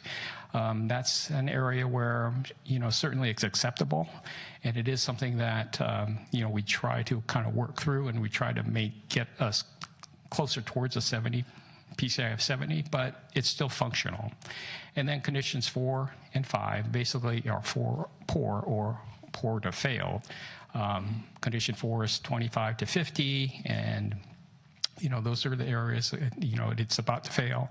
And then obviously condition 5 is when failed. So if you could look at the percentages, approximately between condition 1 and condition 2 and 3, we have about 70% of our street are within those two ranges. And the other 30% are actually kind of below or at poor, or, have in the process of it being failed.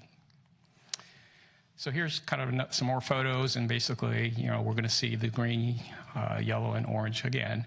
But as you can see to the left is basically, that's a failed street. Basically, all the pavement is pretty much gone. We're down to base rock, if there is any base rock. As you go left to right, you start seeing the second photo. It's kind of that raveling, the alligator cracking, but this is probably a little bit more severe than alligator cracking, because you can actually see gaps between the pavement itself. Third photo to the left is actually, it's at risk. It's probably where 20% of our roads are. The little streaks that you see in the line, you may think that's a crack, but actually that's a treatment system that we use. What they call it crack sealing, and basically we put emulsion down to kind of seal any cracks that might have that are shown or exposed, and that's really to prevent water from getting into the pavement. And basically, I forgot to mention that the biggest problem with any type of street that we face, the biggest culprit of street failure is water. And so that can come from, obviously, the rain, any kind of storm. It actually, when we really don't think about it, but also any kind of leaks from the water main, underground water, groundwater that might seep up. And whenever water attacks the base of the street, it actually starts the process of the failure of the street. So whatever you do, or whatever we can do to actually completely address rainwater or any water on the surface or below the surface, that's what we need to do to kind of keep our streets intact. And then the last photo is kind of the good direction. That's pretty much a clean street. There's no cuts, there's no patching, there's no potholes. So this is the typical S-curve of kind of the street life of a particular street. And as I mentioned, we're going to see green, yellow, orange, and red. We want to be in that green factor, and so that's a category 1, and that's probably very good to excellent.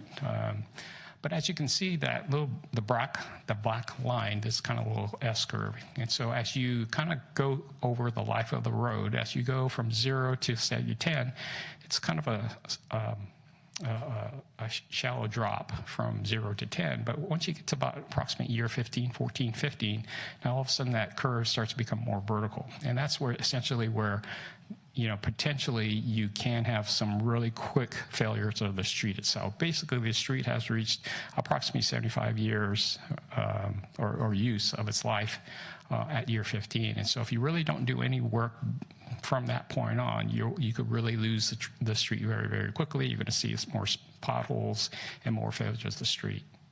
So I wanted to point that out because that vertical, that's the area that we try to stay out of as best we can, because once you enter that vertical line, that's when you could really start seeing street failures much faster. Here's just kind of the legend of a map that I'm going to show you next, but again, it's the green, yellow, orange, and red.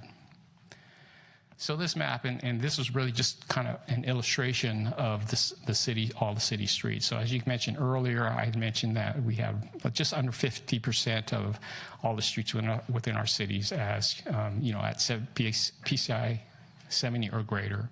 And then the yellow portions are a little over 20%. But again, what I wanted to show you here is, basically we have a whole rainbow of colors throughout our community so that we don't have any one particular area that, has better than the others. But obviously what we would like to do is kind of keep it in the green and yellow if you can, and try to stay away from the red. So this is a report, this is a graph that we got out of a report, and basically, probably for the last 5 years or so, we have always maintained right around 60, 62 to 65. And so basically, whatever we're doing, we're just kind of maintaining our current level of street PCI. So, it's probably in the good area, if you will. Sure, could we do better? Certainly there's always room to do better. Just as kind of another chart that I kind of wanted to show you. Basically, as I mentioned earlier, here we have arterial, some of our better streets. There are PCI of 70, and that's kind of 70 is kind of the threshold that most cities like to use. So this is what we try to always strive to reach 70 PCI of our streets of 70. Our collector streets, unfortunately, a little bit lower, 56, and then our residential are at 60. And then this is the PCI comparison of all the kind of local streets. And so we're, as you can see, highlighted in the yellow bar or orange bar, we're at 63. And so some of our neighbors like Belmont, 56, Redwood City is actually at 75, San Mateo's at 75.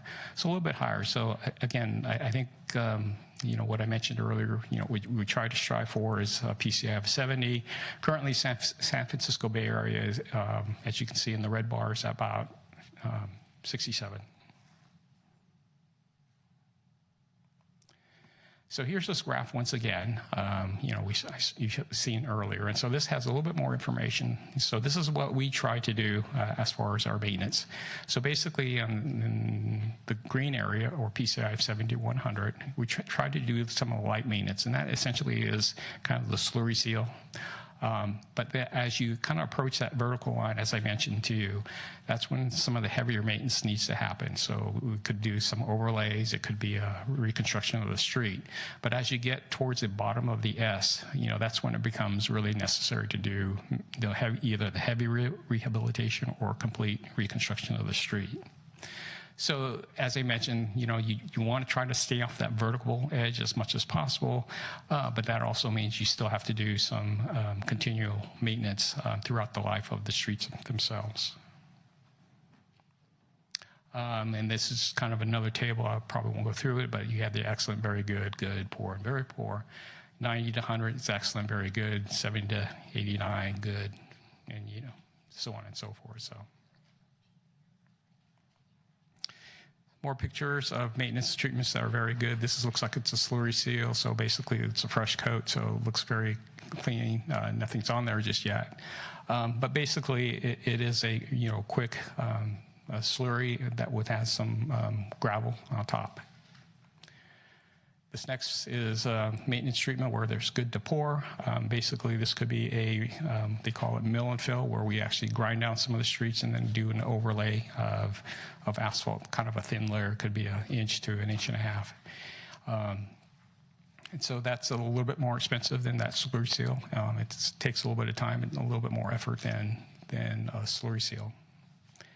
And then lastly, this is kind of complete reconstruction. And I just want to let you know, this is not one of our streets, but this is something that we have. I wanted to show you a comparison. So this is nothing that we have in town here. But basically, as you can see, it's a major reconstruction where they're actually removing some of the old asphalt and actually having to dig up some of the base rock and then start all over. So this chart I wanted to show you is, we're currently kind of in that blue line, if you will. And so we currently have a budget of about $9 million over a 5-year period. So that's about $1.8 million a year that we spend. And so as you can see, it's always going to hover around 63, kind of the mid-60s, if you will. So, and the reason why it hovers is because over a course of time, as you spend to do your upgrades or rehab, as there are other streets in your inventory that actually have kind of age, and over time, if you don't catch it right, they tend to get worse over time, and if you don't catch the right streets or do the right streets, sometimes that could have a bigger impact on your overall PCI score.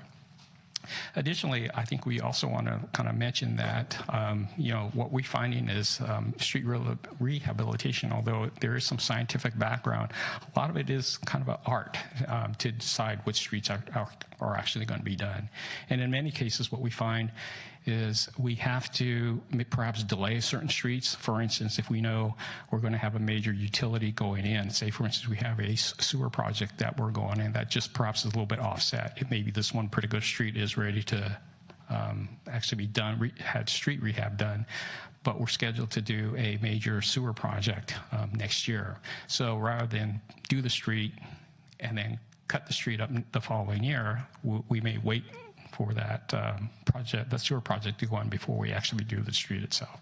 Or in other cases, we may actually have, perhaps some new development that might be going in that we'll have them to obviously do the frontage, but we may want to hold back on some of the work that we're going to do leading up to the project. So a lot of it really depends on the specific timing and what other projects are around us. So back to this graph, we also show a kind of a green line, and basically that green line is, kind of the optimal kind of spending pattern of our total street inventory, and essentially that is like $55 million over the next 5 years, so essentially $11 million a year. So that would get us, pretty much past or closer to the 80 PCI of 80, which obviously if we were to get there, that would be great. That'd be quite fantastic. We have very nice streets. However, I want to caution you that, $11 million, that's obviously quite a bit of money. And we would still have to spend that over this. And even if you do spend that $11 million over the 5 years, you still have to continue to spend more money because you have to maintain the streets, to keep that PCI level or keep the streets at that level. So it is something that, we want to try to kind of find a balance where we need to spend the money to kind of increase the capacity of our street or to continue the street level of what we want. However, we don't want to go too high where we're constantly spending a lot more money on our street rehab. So just a few more slides. So basically, as I mentioned, the current city's project over the next 5 years is $9 million. Again, that equates to about $1.8 million a year. We have various funding sources like SB1. I think there's Measure W, where I think for SB1 we're scheduled a little over 500 or a little under 530,000, and that really is only for kind of the street rehab. So although it's a chunk of money that we can use, it's really not quite enough to kind of put us over or actually do a whole lot of changes to our PCI of our city inventory. I think I mentioned earlier is we continue to spend at $9 million over the next 5 years, or about $1.8 to $2 million. Our PCI of the streets will remain at 63. And then, as I stated earlier, for us to really have a significant impact, we would probably need to spend about $11 million a year over the next 5 years. So with that, that concludes my presentation. I'll be happy to take any questions. Thank you, Steve. I don't have any cards from anybody, but is there somebody who wishes to address the council on this item? Yes. If you'd please step forward, and if you could fill out a card after you speak and give it to Crystal, I'd appreciate it. I wasn't prepared to say this, but our friend here, I didn't know he was going to get up and speak, but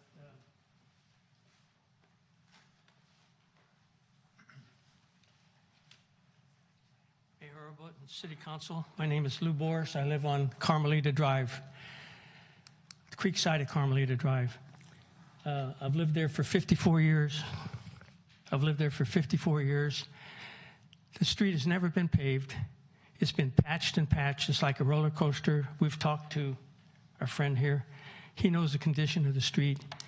The biggest problem is all the water comes down Cordilleras, turns a corner, comes down Carmelita Drive, comes down right to my corner of my driveway, which is the only drop on Carmelita Drive that comes down, takes all that water from Cordilleras right into my garage. Now, I put 2 drains in there. I made the driveway sloped. I put a gutter in front of the driveway, but I still get it. I put Baldacci's here and ourselves, we have to put sandbags in the street there to keep the water from jumping, because it comes down both sides there and it hits one side and just jumps over that grate and it just comes right down the driveway. So, I mean, I don't know how many streets in San Carlos have that kind of a problem or lived with it for 54 years, but we'd like some relief. That's all I have to say on this. Thank you. And if you could fill out a card at your convenience and give it to Crystal, that'd be great. The card's over in the corner. So I know there are a number of questions from the dais, Steve, but perhaps you could start by just giving us some feedback or perspectives on the lower portion of Carmelita. So yes, I spoke to Mr. Boris in regards to the kind of storm drain. So I know we are looking at. In fact, we actually had proposed to actually repave the street. I believe it was not this year, but actually last year. However, as part of the outreach that we did for the community, Mr. Boris had really felt very strongly that it wouldn't do any good if we were to repave the street and really not address the storm drain issues that he had, or the issues that he talked about. So I know I've spoke to my staff here during that time as well as currently, and we're looking at some different alternatives to perhaps address some of the things. And so if in fact we were able to move forward and address some of the concerns that he has, we would probably re-enroll the street Carmelita into the whole street rehabilitation program that we have. Is some of the things that staff is looking at, do they involve modifying the way the storm drain is operating or putting a catchment basin in, or? Certain, that is kind of the options that we're looking at, yes. Okay. For what it's worth, I know when the next budget cycle comes up, I wouldn't mind seeing some reference to that, so I'll look into that. Adam. Thank you. Steve, thanks for the presentation. I'm interested in this because we're going to have a discussion on surplus later on. And in terms of the paving, so if you were to get to 11 million, I'm just curious about sort of the capacity from your end, from your staff, to be able to, if we were to say, yes, let's put a little bit more in there. I don't know that we need to get to the 80s number, but somewhere in between, let's say we did an extra $1 million or something. Is there capacity to manage that from your staff? Just want to understand kind of where that is. Yes, my staff is kind of willing, prepared to do this. Certainly, this is something that they want to do. In fact, although this year our paving program actually went a little bit late, we are actually going to kind of complete the paving job prior to the rains. And as you know, rains are going to be starting here within the next couple of days, and so they are paved. So what we're doing now is actually striping. So in regards to actually, does my staff have the capacity? They will. my staff is still very young, but they're learning. They're very quick learners, and they're very anxious to kind of do a lot of these projects. And what we don't have, if we don't have that capacity, certainly I see the ability to use our on-call consultants, to help do design and help kind of shepherd this project. Great, thank you. Sarah. Thank you, Mark. Thank you, Stephen, for the presentation, and I appreciate you taking the time to put all this information together for us. I have two questions. When a street gets repaved, does staff check to see if the sewer laterals that the city is responsible for, the ones that run under the street, if those are all up to par before the street? Because I'm wondering if the street gets paved and then someone remodels and the city says, oh, we need to come in and you need to redo your line, and now we're going to redo it, and we carve up the brand new road. So typically what we do try to do is, obviously, if we know we have laterals that, for instance, the lower laterals, and that's typically the laterals that the city normally maintains, what we do try to is we kind of make a query to our maintenance staff to find out if, how often they have actually had to go out there to either clean, flush, or do any kind of repair. And we try to address those beforehand. As I mentioned earlier, we try to adjust our schedule accordingly, so that we do all the underground work, if you will, prior to we doing the paving the street. I can't say we're always successful, and then there have been certain instances where, we thought we were fine, but we only find once a problem came up that we actually had to open up the street as a result of emergency. So I can't say we're perfect, but we do try to kind of predict or try to look in advance before we actually do the street paving. And Public Works is tracking the lines that are in need of rehabilitation, Yes, right? yes. So then you just kind of cross-reference and see. Okay. So we actually have two projects, one, or actually three projects. We have the ones that we know, the sewer mains that we actually have to repair because there are problems. But then we have another kind of on-call contract that actually looks at if we find that they're just chronic problems, but they're not part of the main contract, if you will. So we're able to have two different contractors work in two different areas, and they have a little bit different focus. But again, we do try to stay ahead so that we don't run into the problems where we're cutting open a brand new paved street. Right. Okay. Great. And then my second question is, so your numbers showed basically a third of our streets are poor or failed.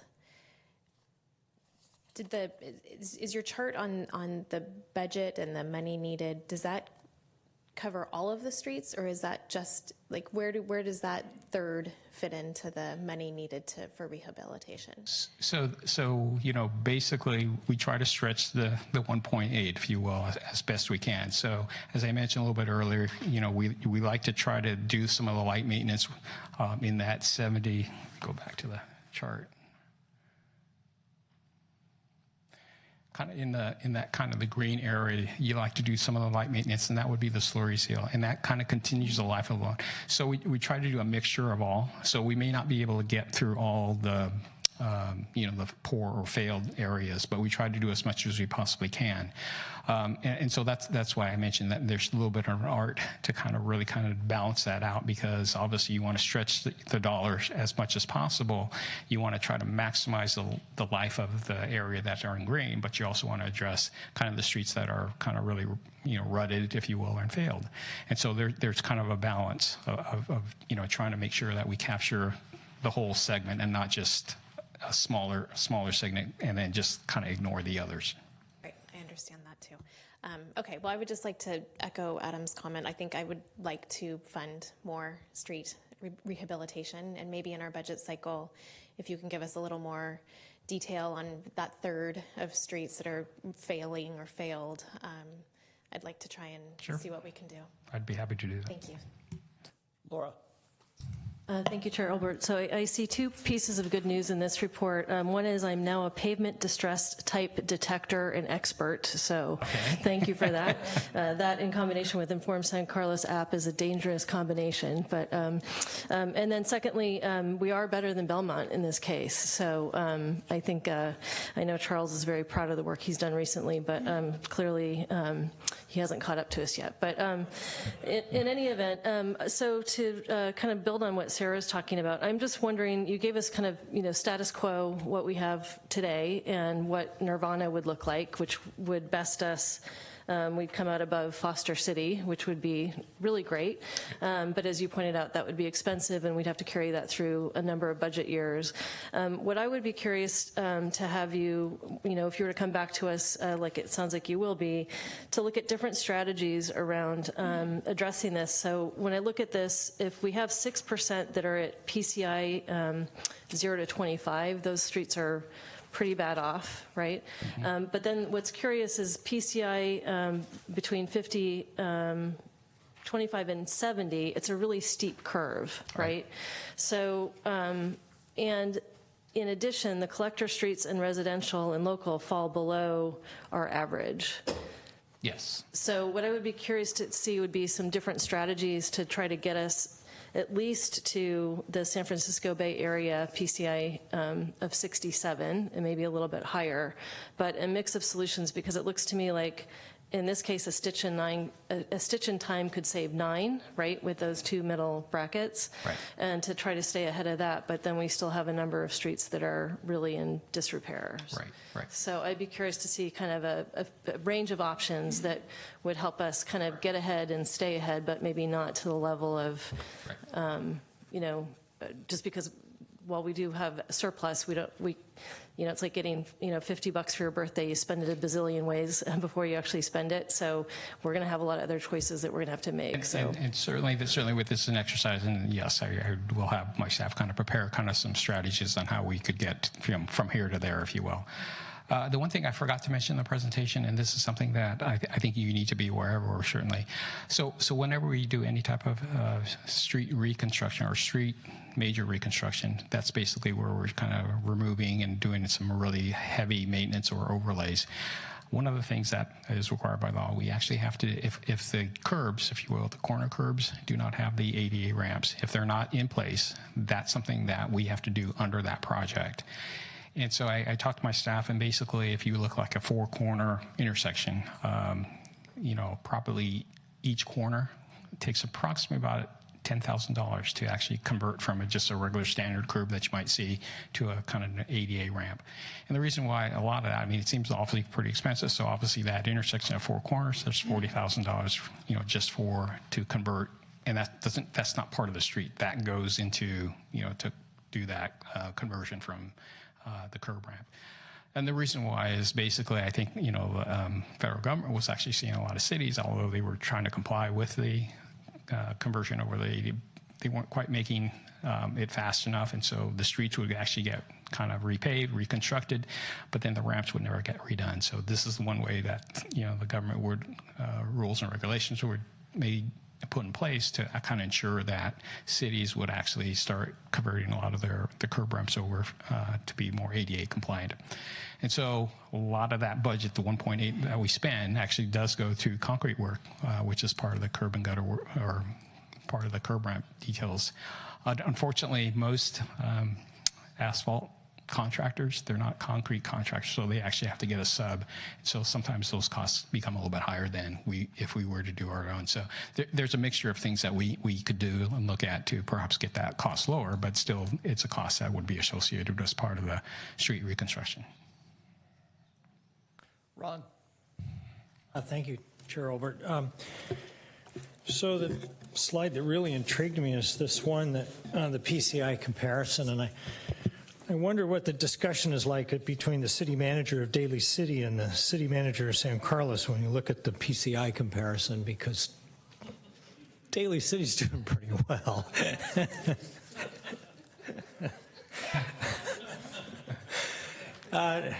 Nevertheless, sorry, I couldn't help it.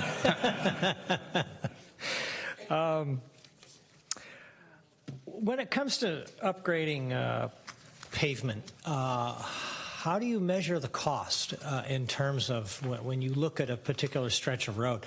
Is it by square foot? Is it by square inch? I mean, I know it depends obviously on the condition of the road, but let's say you've got something that is in a near failed condition. How do you estimate what it's going to be like, or how much it's going to cost to actually repair that section of road?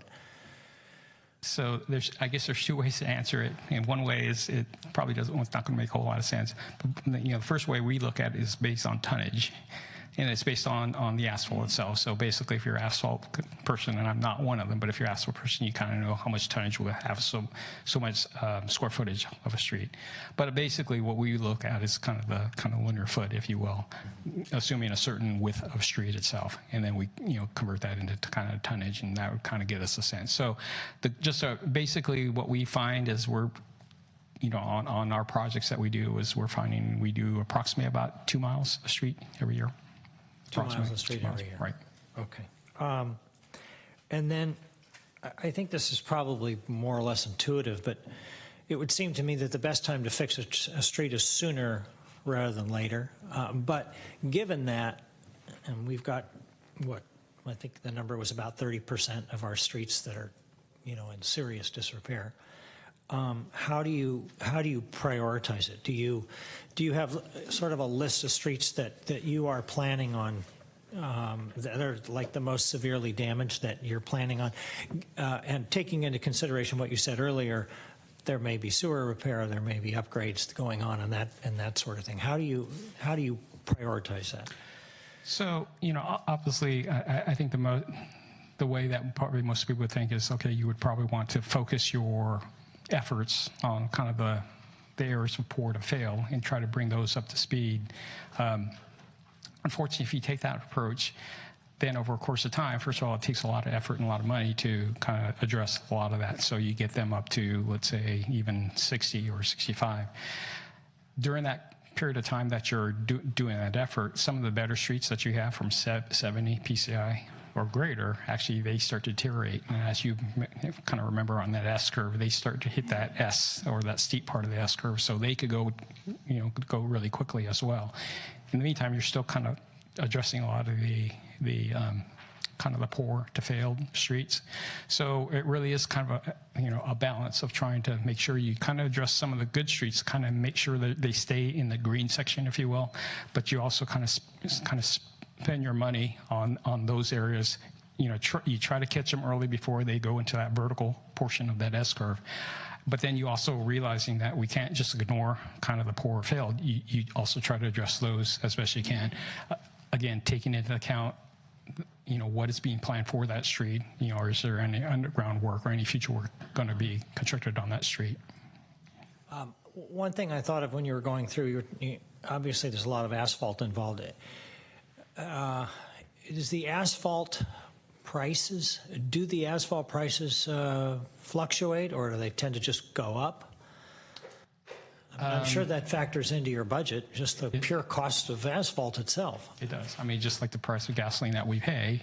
Petroleum product, petroleum product. Right? It fluctuates based on, the cost of the petroleum. But also, we also see the cost of the project will depend on how busy the contractors are. And then especially if there are a lot of cities within the peninsula that, we're all concerned about that PCI, and we need to get their pavement projects done, and we're all competing with the same contractors. Obviously, the more competition for those contractors, they increase their unit price to us as well. And so it's kind of a challenge to sometimes even get your contractors, because sometimes they only want to be here for a specific time, and because they have other jobs lined up back to back. So, big balancing act, I'm sure. That's correct. Thank you. Thank you, Steve. Just a couple of questions, and then kind of a suggestion for the next budget cycle. I want to make sure I understand, at least theoretically, is it possible to maintain a street in any given condition, or at least perhaps if it's in reasonably good shape, or do they inevitably decay over time? They just have to eventually be replaced?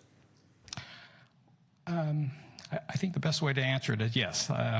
Because asphalt is, a lot of the petroleum product, and it kind of relies on the oils in the asphalt to kind of keep it pliable. But as you're probably aware, and that's why you may see, like when a new street first goes down, it's very black. It looks like tar. It looks very black. But over the course of time, as you put your tires on it, trucks go on it, experience more wear. Over the course of time, the asphalt starts to wear, but it also, some of those oils start to evaporate. And that's when, the asphalt itself will become more brittle. And that's why you start seeing a little cracking, the alligator that you saw earlier, kind of the raveling. But basically, that will wear over time, and so that will get old. And so using that S curve that we saw, probably that portion, about 15 years, is probably kind of 75% of lifespan of the asphalt itself. So that's kind of the break point. And once you reach that point, if you don't really do a whole lot beyond that, that's when it goes into that steep curve. And so kind of a good street could actually deteriorate very quickly. But it also sounds to me like at some point, inevitably, every street's going to go into a position where we have to replace it. I would say yes. I think a lot of it is because, over the course, as I mentioned earlier, once water gets into the street and it affects the base, that's kind of the beginning of the end, if you will. So that's why if you see potholes in the street, that street is probably in danger of starting to fail. This is sort of building a little bit on, but I think in a little bit different direction, the discussion you were having with Sarah a few minutes ago. What I would be interested in seeing at the next budget cycle, basically, is what would the plan look like that would eliminate everything in the last two segments, the sort of poor, the failed and poor, whatever that bottom quarter was, or bottom 30%. What would eliminate that, while, since I know that that's likely to be fairly expensive, while reasonably holding the line? I guess what I'm getting at is it wouldn't bother me per se if the quality of the streets on the upper end sort of declined into the 70s or high 60s even, as long as we could get rid of the ones that are on the really low end, which would in turn tend to bring the average up. But averages can be misleading in this case, okay? Because it does seem to me that the impact on the community members is not linear, sort of with the condition of the road. I mean, if it's in a really poor condition, that's much worse than something that's just not in great condition, but okay. And I'd kind of like to get rid of the ones that are in really poor condition, or at least find out what it costs. And if you come back and tell me that's the $75 million, and I might not be interested in doing that either, but I'd at least like to know. Sure, we could kind of bracket and kind of demonstrate to the council, certainly if you were expecting, or if this is something you desire, this is what the cost would be versus that. Right. So certainly, yeah, that's an exercise we could come back with. Okay, good. Any other questions or comments? In that case, thank you, Steve. Okay. Very much appreciate it. We are going to take a 5-minute, we'll take an 8-minute break. We'll reconvene at 9:20.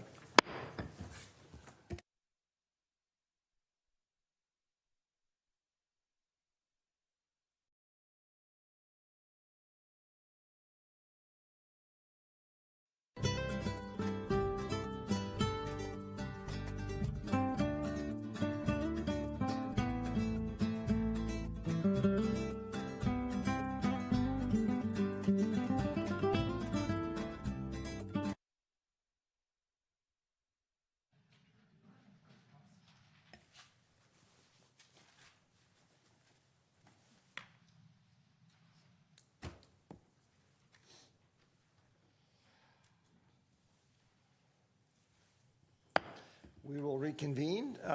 Good evening, Chief. So we're going to take up item 8B, report to the City Council on the annual update on police services. Good afternoon, Mr. Chair, City Council, City Staff, City Manager. I'm Captain Mark Dury, Chief of Police for the City of San Carlos, and I'm going to give you our annual report. I'm going to start out this evening with our first slide. It's actually our org chart. It breaks down our department here in our bureau. Starts with me as a police captain and chief of police services. And then we have one management analyst, one records technician under me. We have 2 assigned investigators dedicated to San Carlos, 5 patrol sergeants, 10 deputies, 2 canine deputies, 2 motor officers, and 7 community service officers. Also under my command, I oversee the, which is not part of the contract but is housed here in San Carlos, the Psychiatric Emergency Response Team, the Crime Suppression Unit, which has 1 sergeant and 3 detectives. The Psychiatric Emergency Response Team, also known as the PERT team, has 2 detectives and 2 behavioral health clinicians. I'll get into them a little bit later in my presentation. And I also oversee the human trafficking program. They're housed here in San Carlos. And we've also have a new OES district coordinator here that's full-time. As far as measuring crime stats, we use the U.S. Department of Justice and FBI uniform crime reporting statistics. These are chosen because they are serious crimes and they occur in regularity nationwide and determined likely to be reported to law enforcement.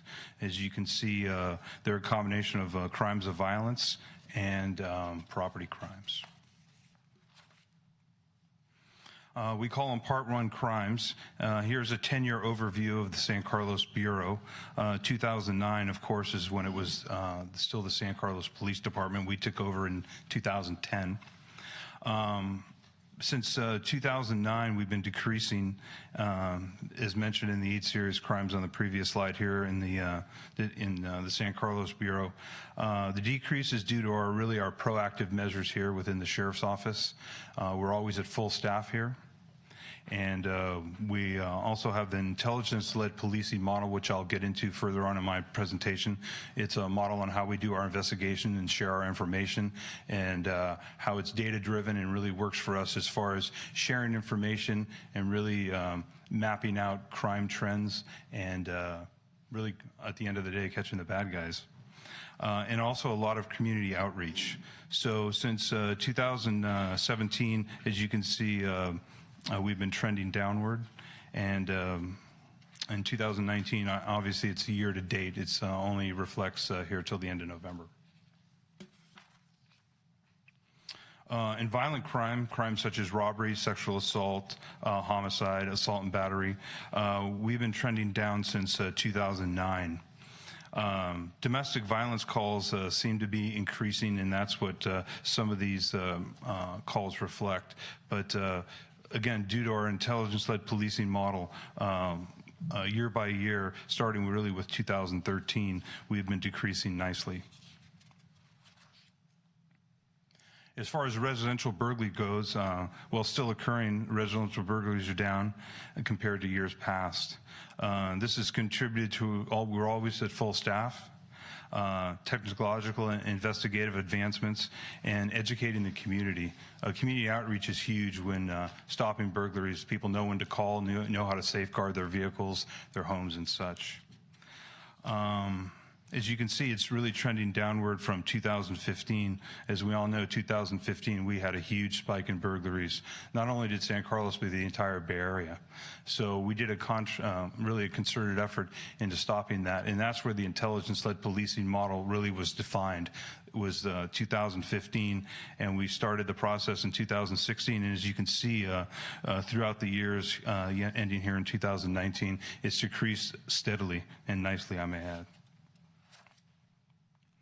As far as crime clearance rates, 2019 rates are really not available yet through the state of California, the Department of Justice, so I'm going to use the 2018 clearance rates. The Sheriff's Office and San Carlos Bureau, as far as violent crime, as you can see, the state of California is at 45%. And as far as violent crime and property crime is 10%. And as you move on down the graph, you can see that the San Carlos Bureau exceeds all those of the state, the county, and even the Sheriff's Office as far as violent crimes. We almost mirror the Sheriff's Office as a whole as far as property crime. Both clearance rates are above standard, like I said, in state and county averages. And I credit our intelligence-led policing model, the advancement of technology, and our crime analytics. We have crime analysts that we use constantly that really map everything out as far as our crime and statistics and what crime and where it's happening. And of course, we can never not recognize our proactive law enforcement. Our countywide violent clearance rates at a glance.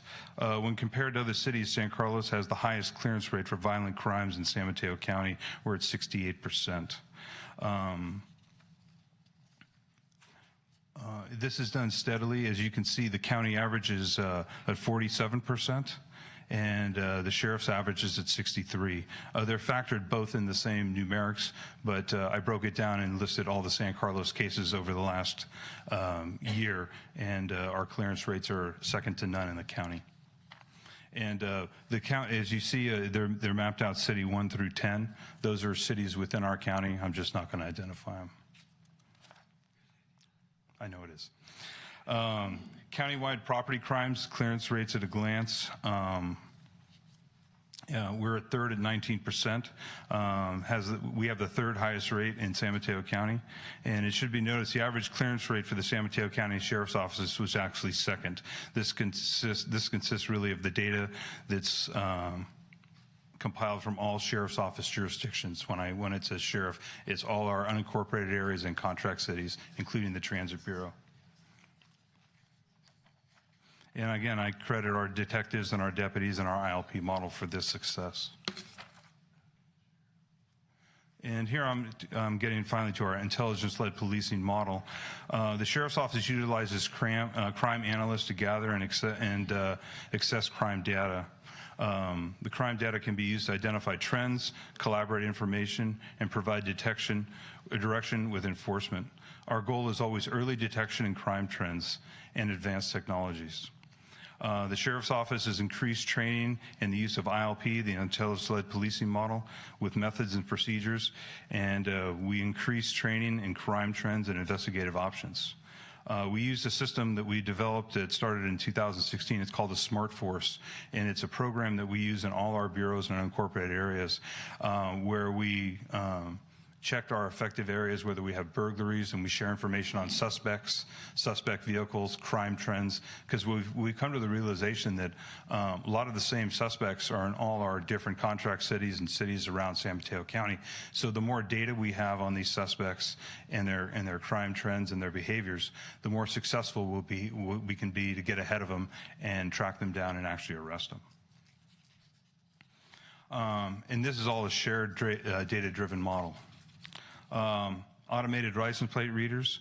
They've assisted us with investigations such as residential burglaries, vehicle burglaries, commercial burglaries. They've even assisted us with locating missing persons, vehicle traffic measuring in certain intersections, and other violent crime investigations. We've had a lot of recent success with our ALPR in identifying burglary crews that have been running or kind of been prevalent within San Carlos. We had a case last week that I kind of want to note. Within our Vigilant Solutions system, when we get a report of a stolen vehicle or stolen license plate, we can enter that in our Vigilant system. And bad luck for these gentlemen that entered our town. They entered it right at shift change. So shift change for us means there's twice as many deputies on duty. Some are getting off, some are coming on. So they entered through one of our corridors with their AOPR driving a stolen car. So it came up on our screen that a stolen car entered the city. We had the vehicle description, and twice as many deputies left the station. Within minutes, they found the car in the Home Depot parking lot. And the gentlemen inside the car were very surprised that 4 deputy sheriffs surrounded them within minutes. The car was stolen. They were from the East Bay. And the driver was arrested for stealing the car, or having possessed a stolen car. There was someone in the car that was on probation. There was a probation violation on that person, so they were arrested. And there was another gentleman in the car that possessed narcotics. Now, all of them, we looked at their rap sheets. They were all prolific burglars. So they were surprised because they came in. I'm not saying they were here to do any kind of crime, but they were surprised that we were on them so quickly. And that's a credit to the ALPR system. We would have never known that they were in town, and probably until really after the fact. So, I mean, we have so much success with that. And I'll note some more cases further on down the line in my presentation, but they're really second to none. We just have so much success with those in all our violent crimes and property crimes as well. Emergency response times.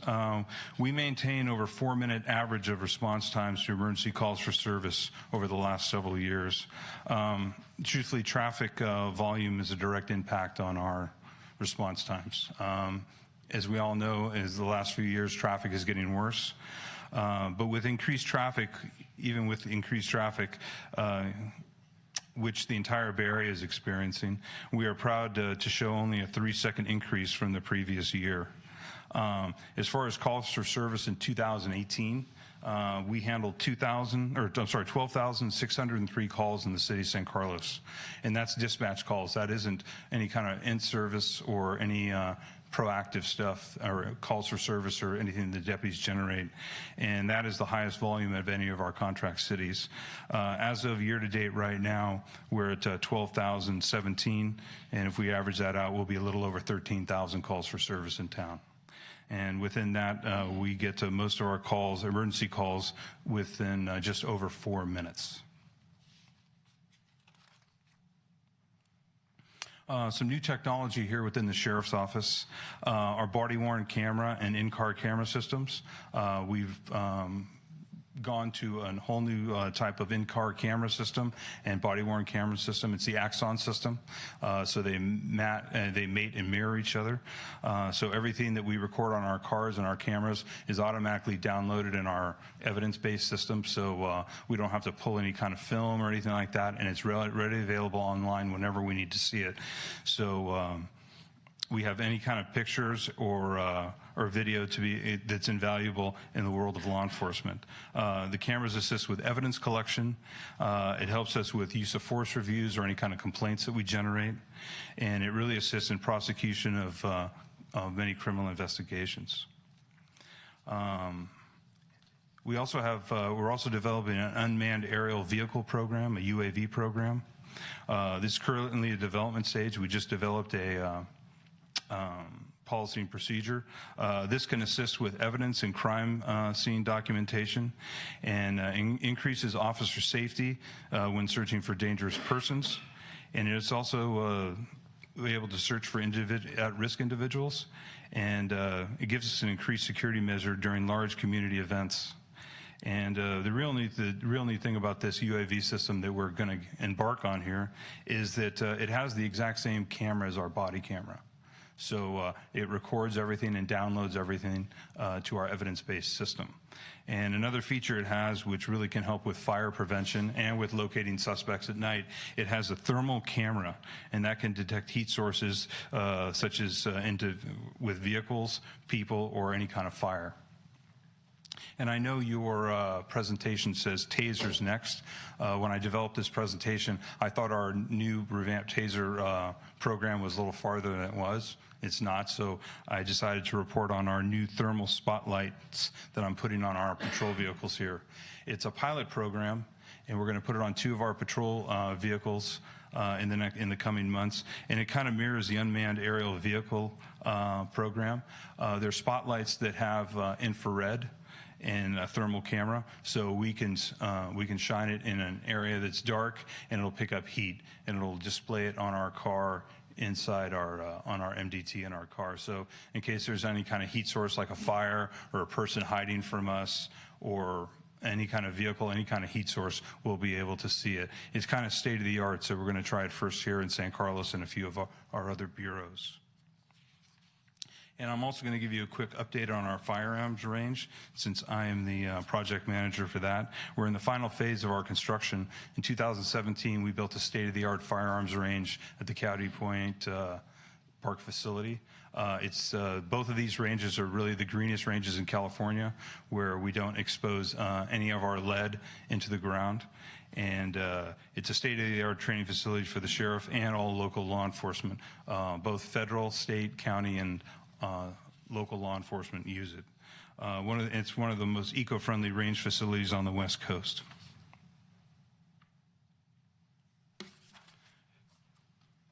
I know everyone's favorite topic is traffic collisions. As far as we're really experiencing a downward trend in traffic collisions in the city of San Carlos.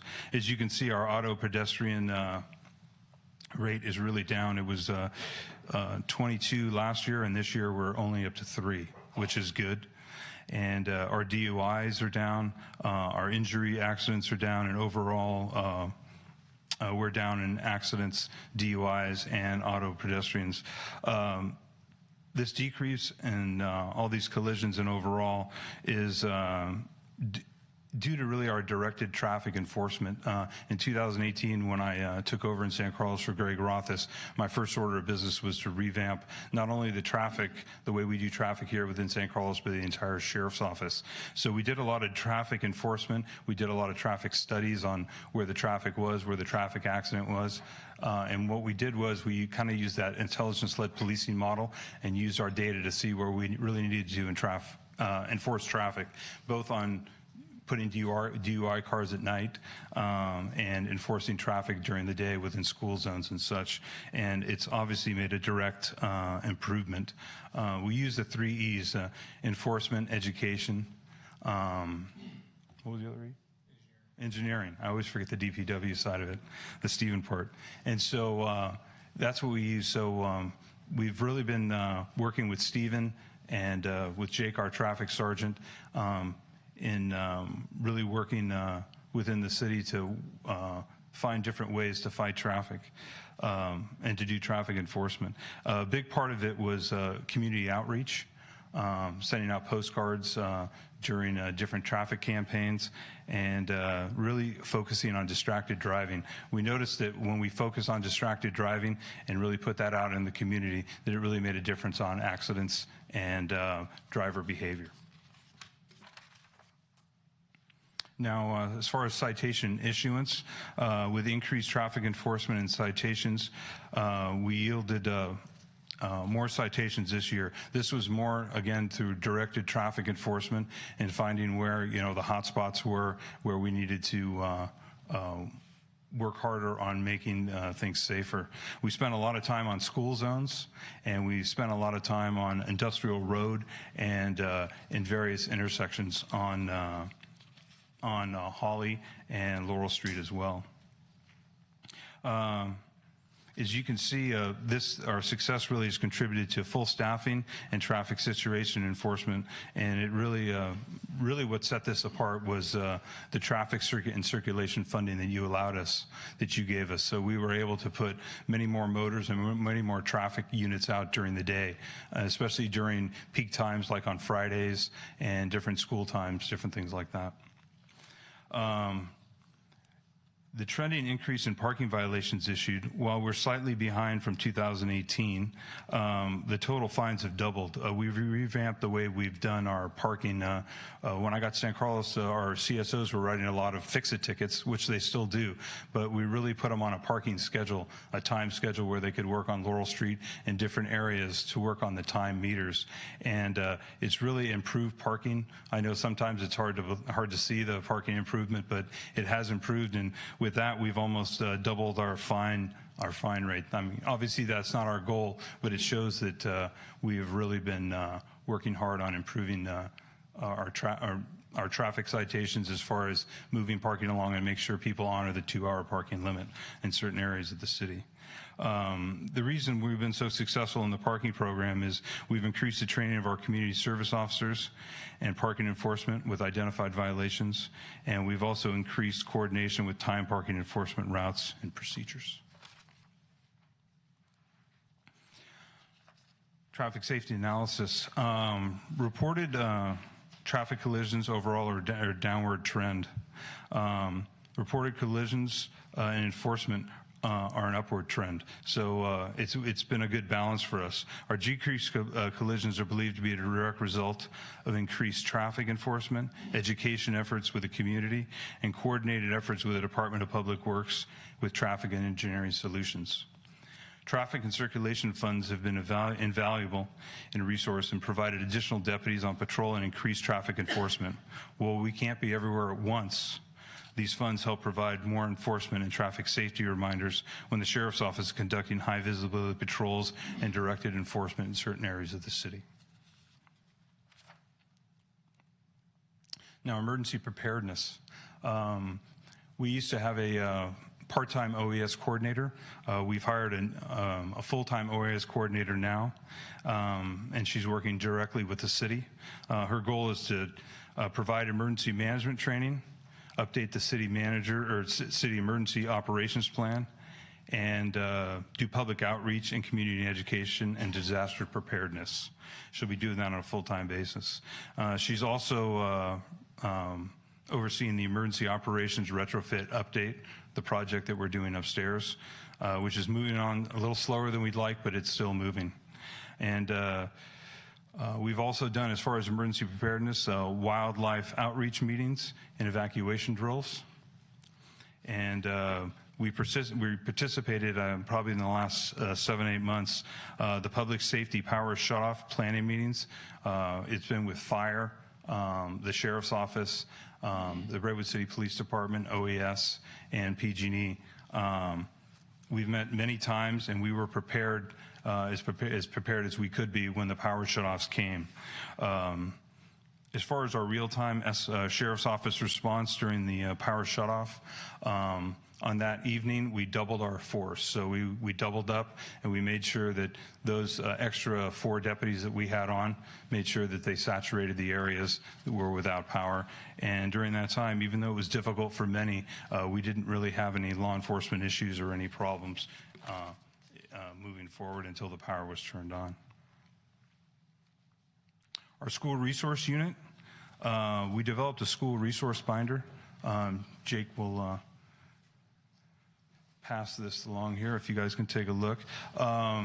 Based on what happened, the unfortunate occurrences that happened in Parkland and all over, unfortunately, more often than not here in the United States, emergencies at school, whether it's school shootings or lockdowns or whatever, we revamped our school mapping program. We didn't only do it here in San Carlos, we did it for every school that the sheriff's office utilizes and oversees, whether it's in unincorporated areas in our contract cities. So the binder that Adam has that he'll pass down, it has every map of every school, and it's going to be revisited every year and updated. It has contact information of who's in the school, the maps of the school, so when deputies respond to any kind of emergency, they'll be prepared and they'll have all the maps and contact information of all the schools. Now, this binder you see here is in every sergeant's vehicle, and this map is also automated, and it's in every patrol vehicle on our SharePoint system, and it'll come up on the MDT when they look for it, and that'll be updated on a yearly basis. We also promote safe routes to school flyers, and we developed, this was developed by the school district and the city, and the input was provided by our school resource unit. This was provided to all schools, staff, and parents. And traffic safety was a constant topic of discussion between school resource deputies, school staff, parents, and students. Cyber safety education, we're part of school assemblies hosted by our school resource deputies, and resources were provided through various outlets as we make sure that that cyber security and cyber safety is a big deal, especially for us parents who aren't as technically savvy as our younger children, and I speak from experience on that. As far as the Big Five training and school staff, the emergency response protocol, we participated in shelter in place, drop and cover and hold on, secure campus, lockdown and barricade drills, and various evacuation drills with the kids in our schools. We also provide training to school staff and patrol deputies on how to immediately respond during emergency response situations. Every deputy that comes to San Carlos is trained on every school that we're in. Each patrol team picks a school once a week or once a month, depending on their schedules on when they work, and they go to each school and they learn the evacuation points, the points we're going to set up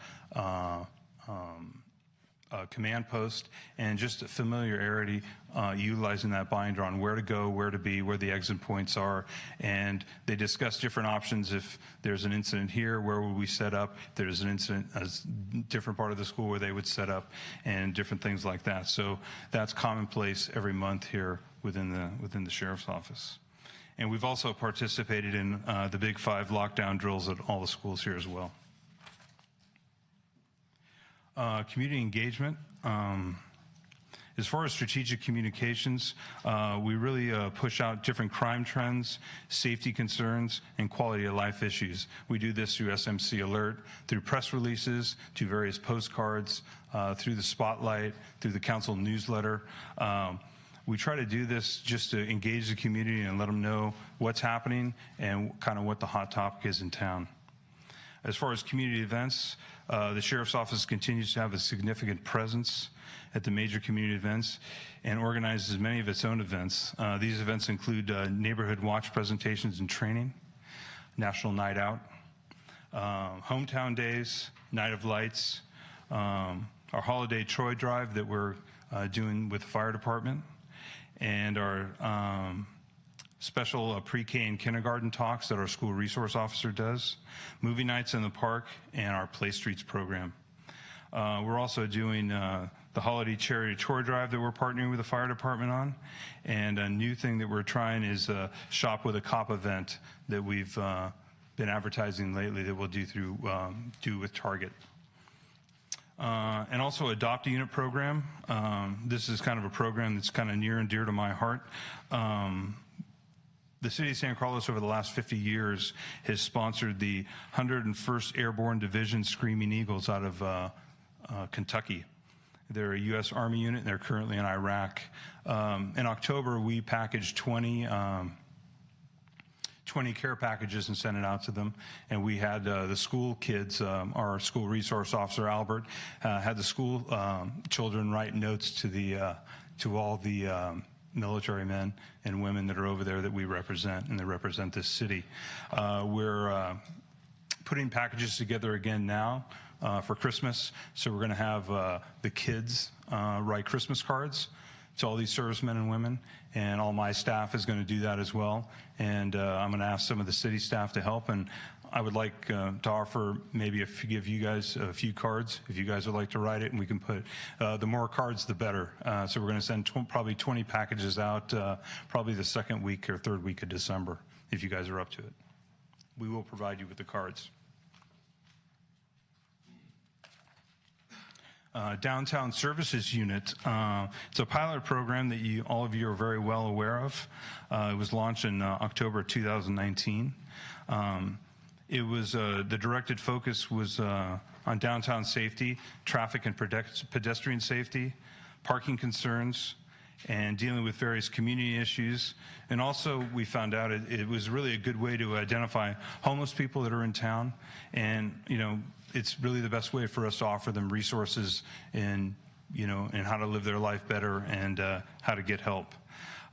It's also helped us with community outreaches with business, and we're currently trying to develop a business survey to pass out to businesses to see, to measure our effectiveness and to see what they think, what we could do better, what we're not doing, what they like, because we're still in the pilot program stage and we're trying to fine tune what the Downtown Services Unit does. The deputy will take a patrol car down, he'll park it down there, and he'll walk up and down Laurel Street and check in with businesses, enforce traffic, pedestrian traffic as well. And to date, as of tonight at 5 o'clock, since October 2019, they've prepared 53 citations, made 3 arrests, and done 167 business checks. And business check constitutes where they go in and actually contact the business owner and talk to them and see, what's going on and how the business is. Is there any trends on Laurel Street that they see, or any other of the outlying streets as well? It's filled on a part-time basis, and it's 4 days a week on 10-hour days. We're currently from Thursday to Sunday. We started at 7 a.m. to 5 p.m., and we've since switched it to, I think is it 10 to 7? 9 to 7 now. So with the holiday hours, we want them out a little later at night as people are shopping and enjoying Laurel Street and such. So, but staffing is flexible, and we're expected to adjust the schedule again as we go on into the wintertime. The gun buyback, I'm sure you've seen the advertisement. We've hosted the last gun buyback in Redwood City for the last 2 years. This will be the first time we've done it in San Carlos. It's on December 14th on Skyway Road. In 2018, we held 2 gun buybacks, and we were very successful. We collected 868 firearms. 45 of those firearms were assault weapons collected in 2018.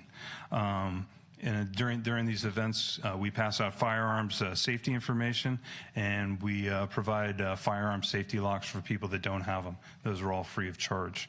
And on December 14th, I'd like to invite all of you to Skyway Road and to our gun buyback event if you guys want to come out and see how it looks and how it works.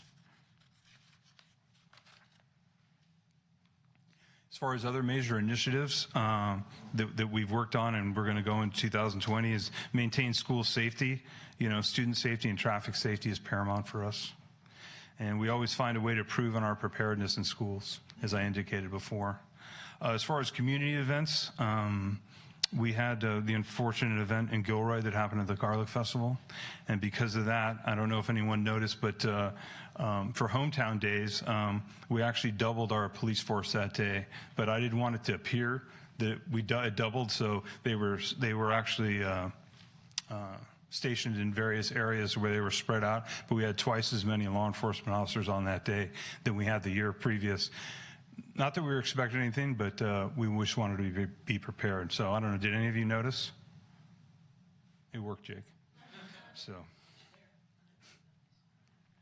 And as far as our psychiatric emergency response team, when I took over in 2018, we had 1 deputy and 1 clinical technician from Behavioral Health Services to service all our contract cities and all our unincorporated areas, which is about 180,000 people. So that's, I used to call our Detective Tabak, who's since promoted to sergeant, the Army of One. So when he went on vacation, those services left. So last year I wrote a staff report and presented it to the sheriff, who, and I also presented to the head of Behavioral Health Services, and it was presented to County Manager Mike Callaghy, and we were able to double that. And so now, starting November 19th, which was just the other day, we now have 2 detectives here and 2 behavioral health technicians. And our goal is to help, you know, as we all know, the mental health issue is never going to go away.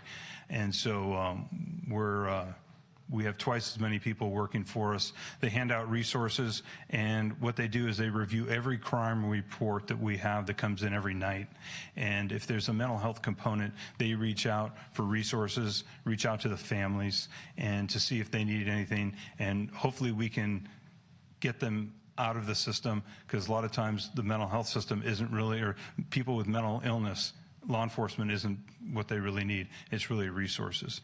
I represent the San Mateo County Chiefs on the Chiefs and Sheriff's Board. I'm on the County Mental Health Board, so that's why this was near and dear to my heart. So when County Manager Callaghy gave us these 2 positions, it was the only 2 positions that he increased in the entire county last year with these 2 positions, and we were fortunate to get them. Finally, on this slide, organized crime. Again, like I said, I oversee the crime suppression unit. They're the guys that park downstairs in all those black vehicles and wear those kind of cool undercover uniforms. They do all our supplemental investigations, do all our stakeouts, and do our search warrants. They're the ones that knock at your door at 2 o'clock in the morning at times. And they did a great investigation. We had I'll tell you this story about a Home Depot investigation where they caught someone that was stealing tools, and they wrote a search warrant on his house, and they had been tracking him through the ALPR system because he was on a wanted flyer, and they caught him here. They arrested him, and they found out that he was burglarizing all these Home Depots within the Bay Area, and that he had a storage locker in Hayward. And within the storage locker in Hayward, he had thousands and thousands of dollars worth of tools, and they were able to track him that he was going back and forth to Mexico and selling these tools, although he's going all the way down to Mexico. So based on that investigation, they turned him over to HSI, and they took over the investigation and went federally on him. But that started in San Carlos via our crime suppression unit and via our LPR system. And before I take any questions, because I know Adam said he had about 25 for me tonight, I'd really like to thank and recognize my staff. They're the hardest working, most dedicated, compassionate people I've ever been around, and I'm just lucky to have them. I kind of always taken the mantra of Ronald Reagan, surround yourself with great people, delegate authority, and just get out of the way. And so that's kind of what I've been doing here. But we have 29 great people here that work here in San Carlos, and another 800, and I believe it's 827 now as of the other day, in the sheriff's office. And we're very lucky to be working here in San Carlos, and I'm very lucky to have them. And I also like to thank the city staff, city manager Jeff Malpe for his leadership and his vision. And I'd like to thank all my department heads. They're great to work with, and we collaborate constantly on different things that improve things in the city. I'd even like to compliment the fire department, which I don't do too often, and I wish Dave was here to hear that. And finally, I'd like to thank all of you. Anytime I've ever needed anything, whether it's individually or any kind of resources or ideas, or you come to me with ideas, we just collaborate and we get things done. And like I've always said individually, and I've said it to many people in this room, you know, law enforcement is a team game. You know, we do a lot of the heavy lifting here because we wear the uniforms and we have the equipment, but we couldn't do it without the support of the city council, the city manager, and really the support of the community. So I want to thank you for that, and I will take your questions now. Well, thank you, Chief. We certainly are very grateful for you and your staff and for your leadership as well. Before we do questions, I don't have any cards from anybody, but is there anybody in the public who would like to address the council on this item? All right, so questions from the diet? If you're going to make a comment, sir, I'd love to have you do it. If you'd come up and do it and fill out a card, we'd appreciate it. Thank you. My name's Gary Beldocki. I'm actually retired law enforcement, lived in the city here for about 10, 15 years, and I've come across multiple law enforcement officers. I was extremely impressed with the presentation by the chief. I feel a lot more safer in my house now. Thank you. Thank you. Thank you. Is there anybody else who would wish to address the council? Seeing none, questions from the dais, I will remind everybody that my sense is, unless we were to continue one of the items, we're not going to end at 10:30, particularly if we end up going into a lot of questions. So just keep that in mind. You still have questions? No, I'm just kidding. I just want to thank the chief and Jake for the presentation, and Jake for all the work that they've done throughout the year. And you answered all my questions because you knew I was going to ask about the downtown police officer. So thank you. I'm glad to hear that's going well. So far, so good. Laura. Yeah, I just want to thank you. And what came out loud and clear throughout your presentation was just your willingness to try different strategies, incorporate new technologies in your workflow. And I know that that's not easy to do when you're leading a team of people and you're used to doing things a certain way, and it's clearly paying off. So thank you for your leadership. And San Carlos has a rich history, as you know, and takes a great deal of pride in its safe community. And in fact, the History Museum has a whole display on it. So thank you very much. Thank you. Ron. Thank you, Mark. Well, on behalf of, personally, on behalf of my entire family, a huge thanks for all the work you've done for us and our family this year. It's been very gratifying, and there was a lot of hard work and you talked about teamwork, and there was a whole team of people that helped us. So, you know, as one member of the community that's been helped, I'm very grateful. I have one or two questions I'm not going to ask you. I can ask you offline. So, okay. Thanks again. Yeah, Chief. I just want to touch on, for the benefit of the public watching us tonight, or who may be seeing this tape later, on the discussion you and I had this afternoon, where there were some comments on Nextdoor about people wishing we would use some of the budget surplus to go back to having our own police department.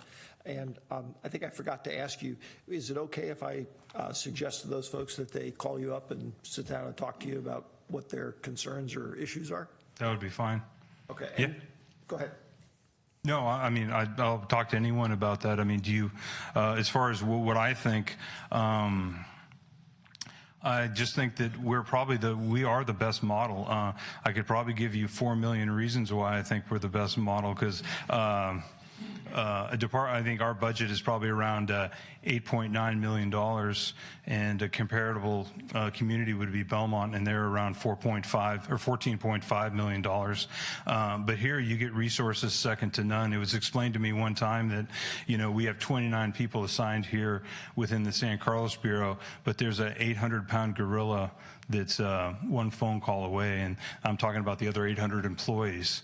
As you know, over the last year, we had one attempted homicide and 2 that we thought were suspicious deaths, that every suspicious death that we treat as a homicide because it could be.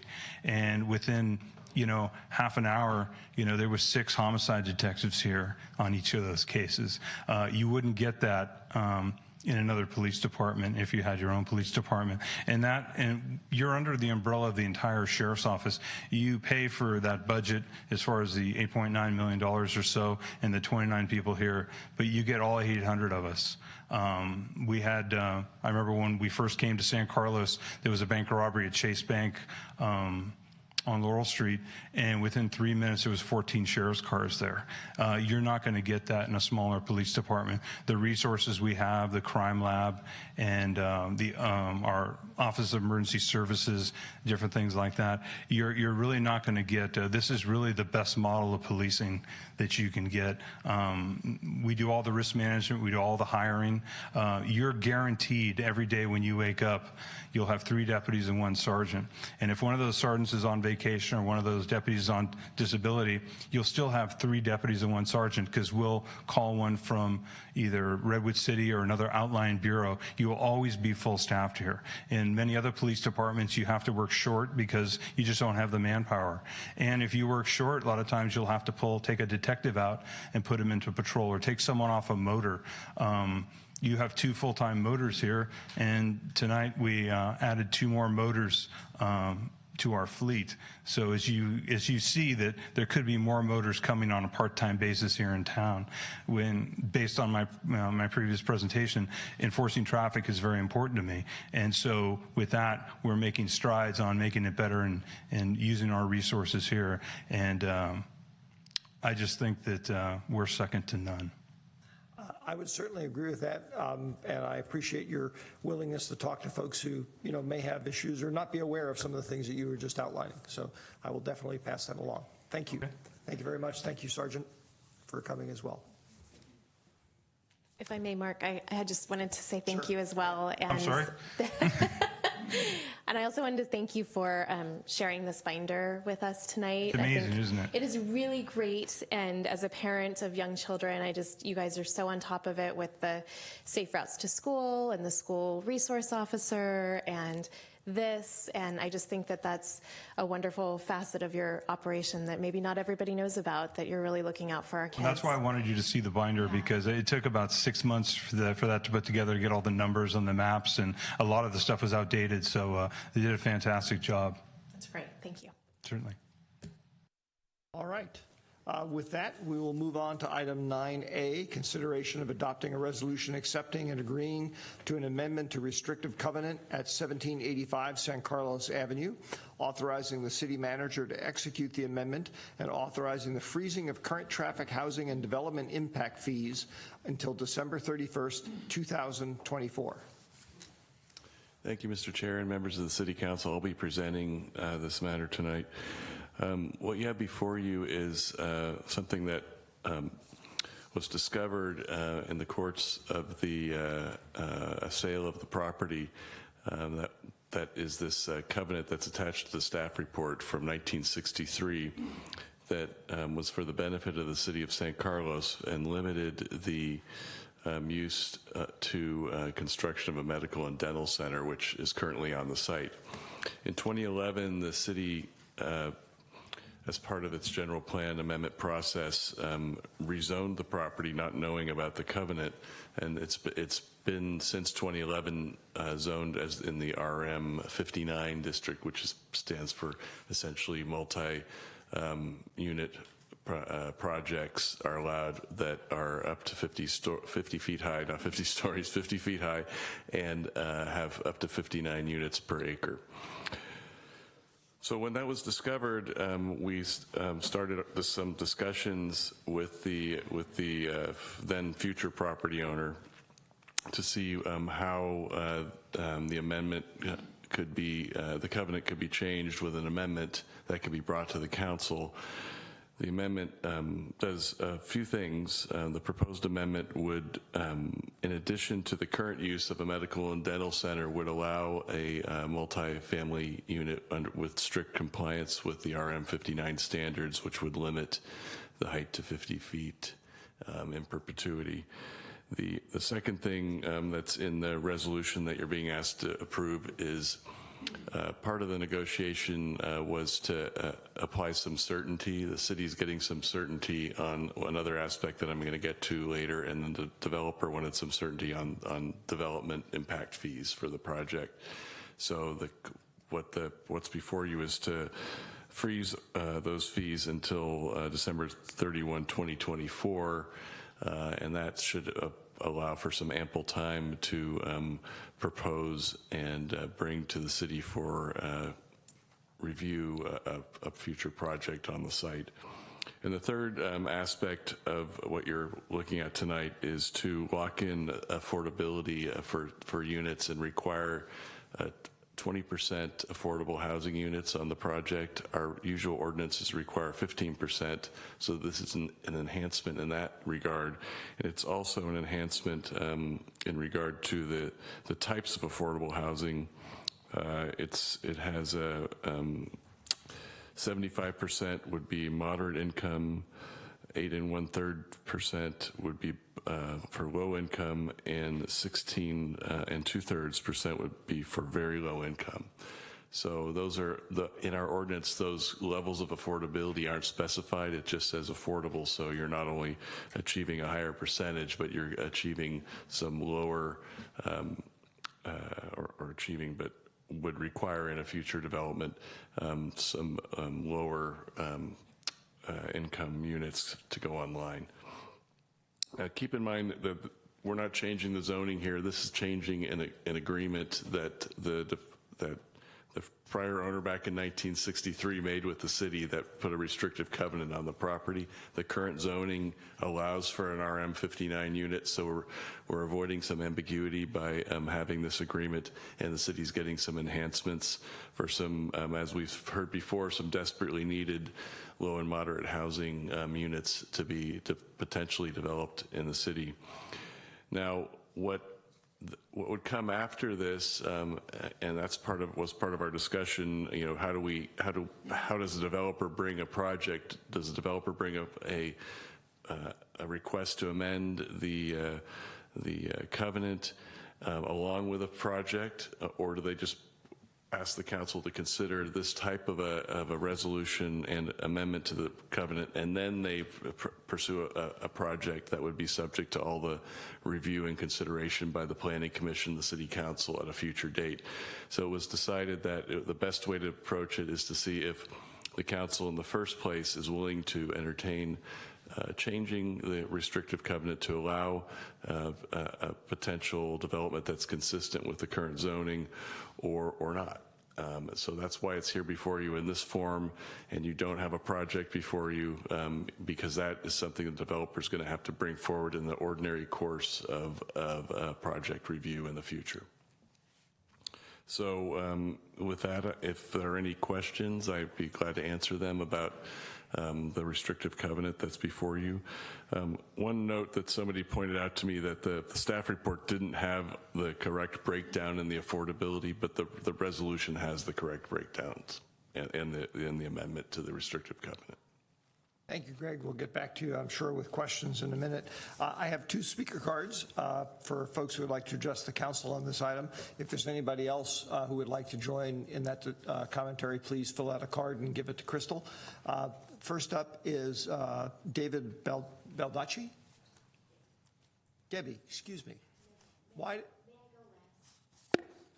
As long as Louis Boris doesn't ask to go last as well, sure. Good evening again, Louis.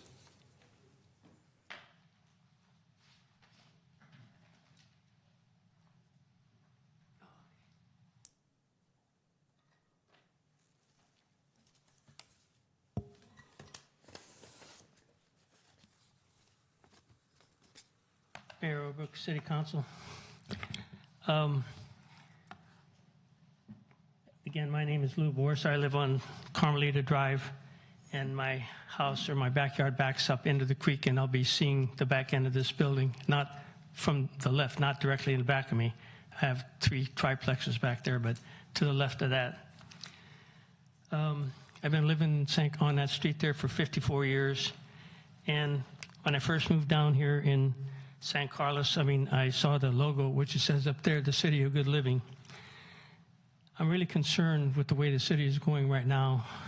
The last 10 years, I've seen a complete change in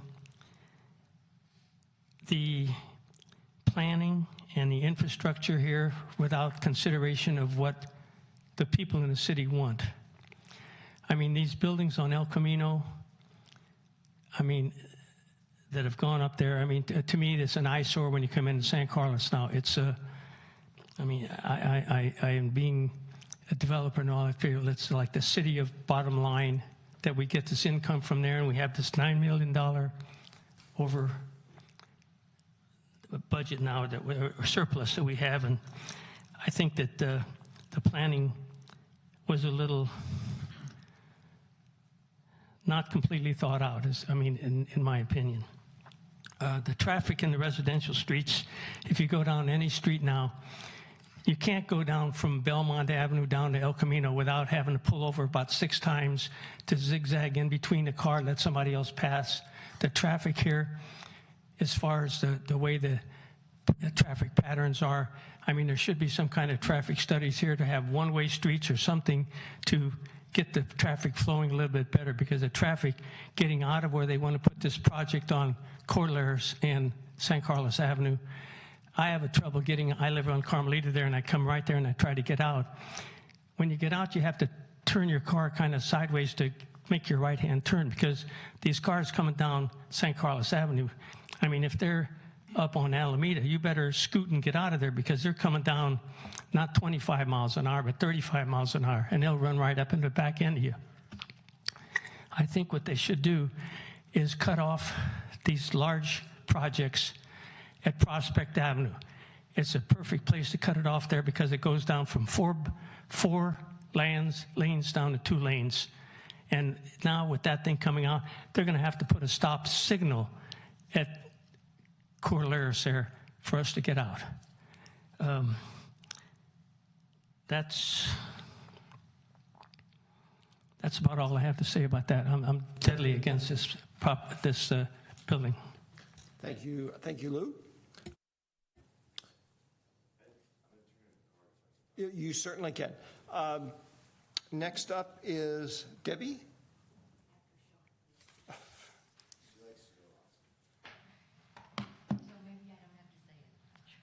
Yeah, there you go.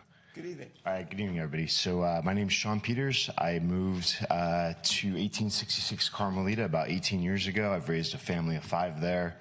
We're very active in the community, our neighborhood, schools, and so on. I live directly opposite of Pulgas Creek, so I live on Pulgas Creek, but I live directly opposite of where this development's going to be, so it'll be very much right in my backyard or looking into my backyard. So I found out about this literally just this afternoon, and I knew about this development coming, but I'm a little bit, it's hard for me to understand how I'm just finding out about this now. I'd love to have all of our neighbors and so on know about this, because I know how they'd feel about it. But if we gave them notice, at least I'm sure you guys would have a lot more people here giving them your opinion and so on and what they think about this. Haven't had a lot of time to prepare for it, but I wanted to share just in terms of, our opposition to this, because, I know this developer is looking to change the use from its current 15 medical offices, right? But this is a tough parcel right here to be changing and putting a whole multifamily development, right? So with apartments and everything else, but you're going from, a parcel that's pretty long and it has a creek, and when you put the riparian area in there, I'm not sure how much buildable space there's going to be on it to begin with.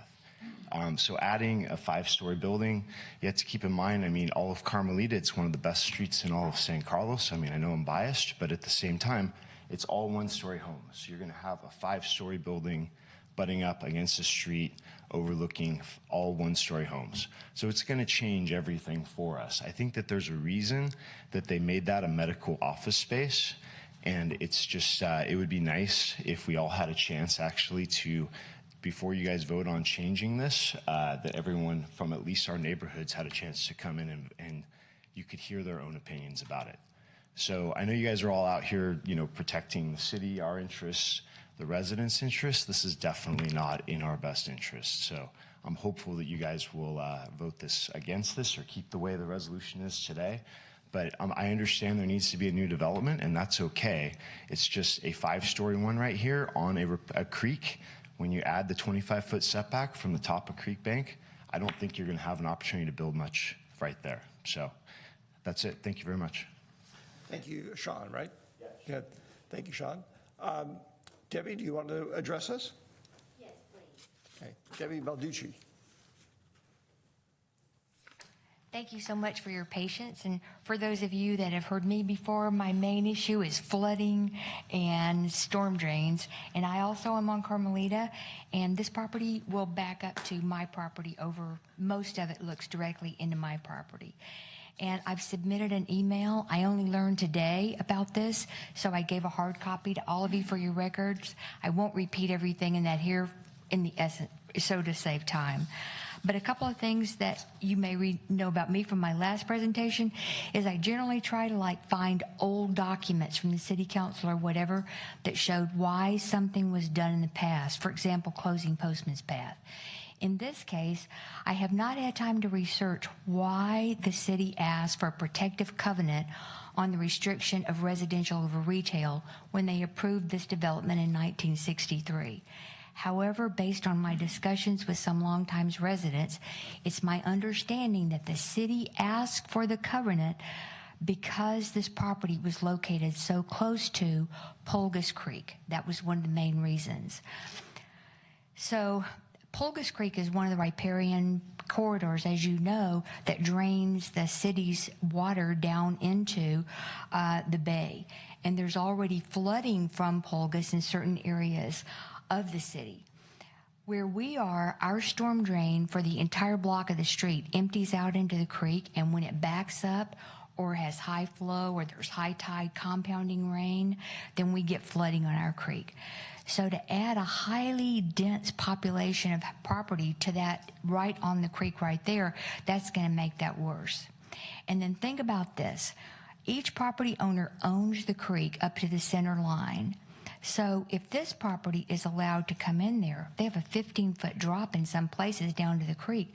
If they come in there, they may get to improve their whole side of the creek, which is already just falling into the creek now. But how does that affect private property owners? Because we don't have the money and the resources, nor the ability to get earth-moving equipment back in there to make our side of the creek matching for any hardscape that they put in there. So I would just implore you not to make a decision tonight. Let us have more time to research this and get back to you on it, because there was a reason the city had that restrictive covenant and told them at that time no residential over retail, and they were single-story buildings and maybe a double-story building only. But I can't tell you how upsetting it was to find out today. Move to wrapping up, please. Yes, it's upsetting to find out today that this was going on. So I did the best I could to put something together to send to you and to the other neighbors who wanted on their behalf to say, can you please delay consideration of this until everyone's had an opportunity to weigh in. Thank you so much. Thank you, Debbie.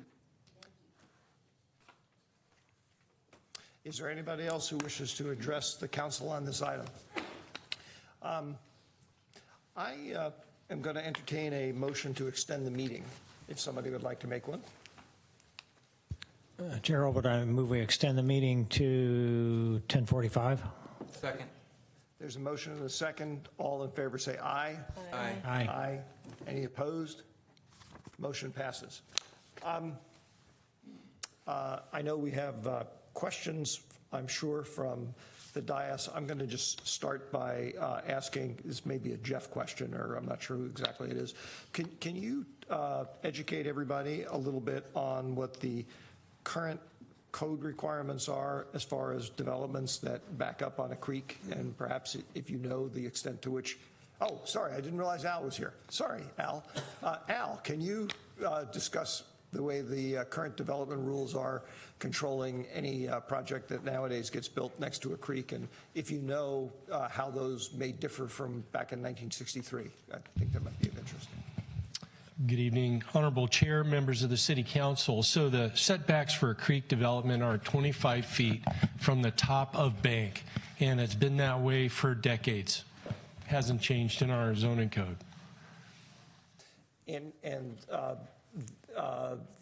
Is there anything in the action we're contemplating tonight that would give them an exemption on that? No. Okay, so it's basically the standard rules that have been in place for a long time. Yes. Okay. Okay, thank you. I'm sure there are probably other questions for you. Ron. Thank you, Mark. Al, you might want to just stay there. If a project comes down, and currently there's no project, correct? That's correct. If a project were to come down, what are the requirements of the developer with respect to either repairing and maintaining or mitigating or somehow altering the creek? Well, we would have some expert take a look at the creek. We'd have maybe a hydrologist, engineer take a look at the creek next door to see that the development, whatever they're proposing, wouldn't damage the creek, and then maybe look at the creek alongside the development project to see if it was needed any repairs, and that's something that could be conditioned if it did need to have some kind of repairs. The creeks are also overseen by the Army Corps of Engineers, so we would be coordinating, the developer would need to coordinate with the Army Corps of Engineers to make sure that any mitigations or any improvements to the creek pass muster with them. So those are the kinds of things that we would look at. So it would need to be studied, and then we would go from there. So would the potential impacts on the neighbors behind it also be studied during that process? Yeah, I mean, it would look at, would this development, would construction, would the foundation, the weight of the building create any erosion, more than what's there now? If there's significant erosion that's there now, could this project fix at least that part of the creek bank? We've seen that before with other developments. And the project itself, the maximum is 50 feet. That's correct. Obviously, we would have the authority to approve a somewhat lower project if we wanted to. Potentially, it would need to go to the Planning Commission, and if the project conformed to the current code, then that's where it would stay. It wouldn't go to the City Council necessarily, because it would.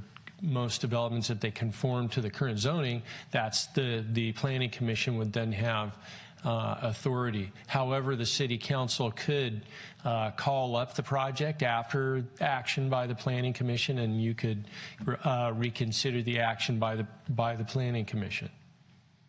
But the Planning Commission would be looking at things like height, aesthetics, view impacts, setbacks, the design of the building. Is it compatible with the area? Does it fit into the site? How it's configured, that kind of thing. Okay. Thank you for now. Thank you, Chair Elbert. So thank you to the members of the community who came out tonight. So one of the things I heard was around the traffic and roadways and safety, and I don't know, Al, if this is you, it might be. What are the steps to, if a project were to come in as described, what steps would be taken to address those concerns? Well, what we typically do is we would have a traffic engineer look at the project and then look at local intersections in the roadway, look at traffic counts, how many cars use that roadway, how many cars are turning and which directions at local intersections.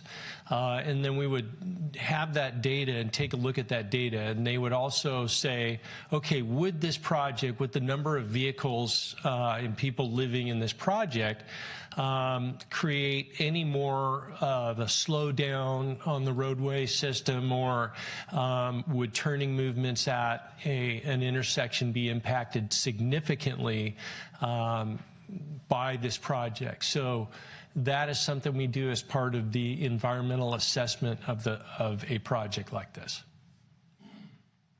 And if there are impacts, what kind of mitigations could be built into this development project to reduce those impacts to a level that is acceptable with the city? Adam. Looks like Steve wants to address something. Oh, sorry. Mr. Chair, City Council members, I just would also like to put one clarification in regards to the Cordilleras intersection at San Carlos. As you're well aware, the San Carlos pedestrian project is actually underway, and that project will be addressing that intersection in particular.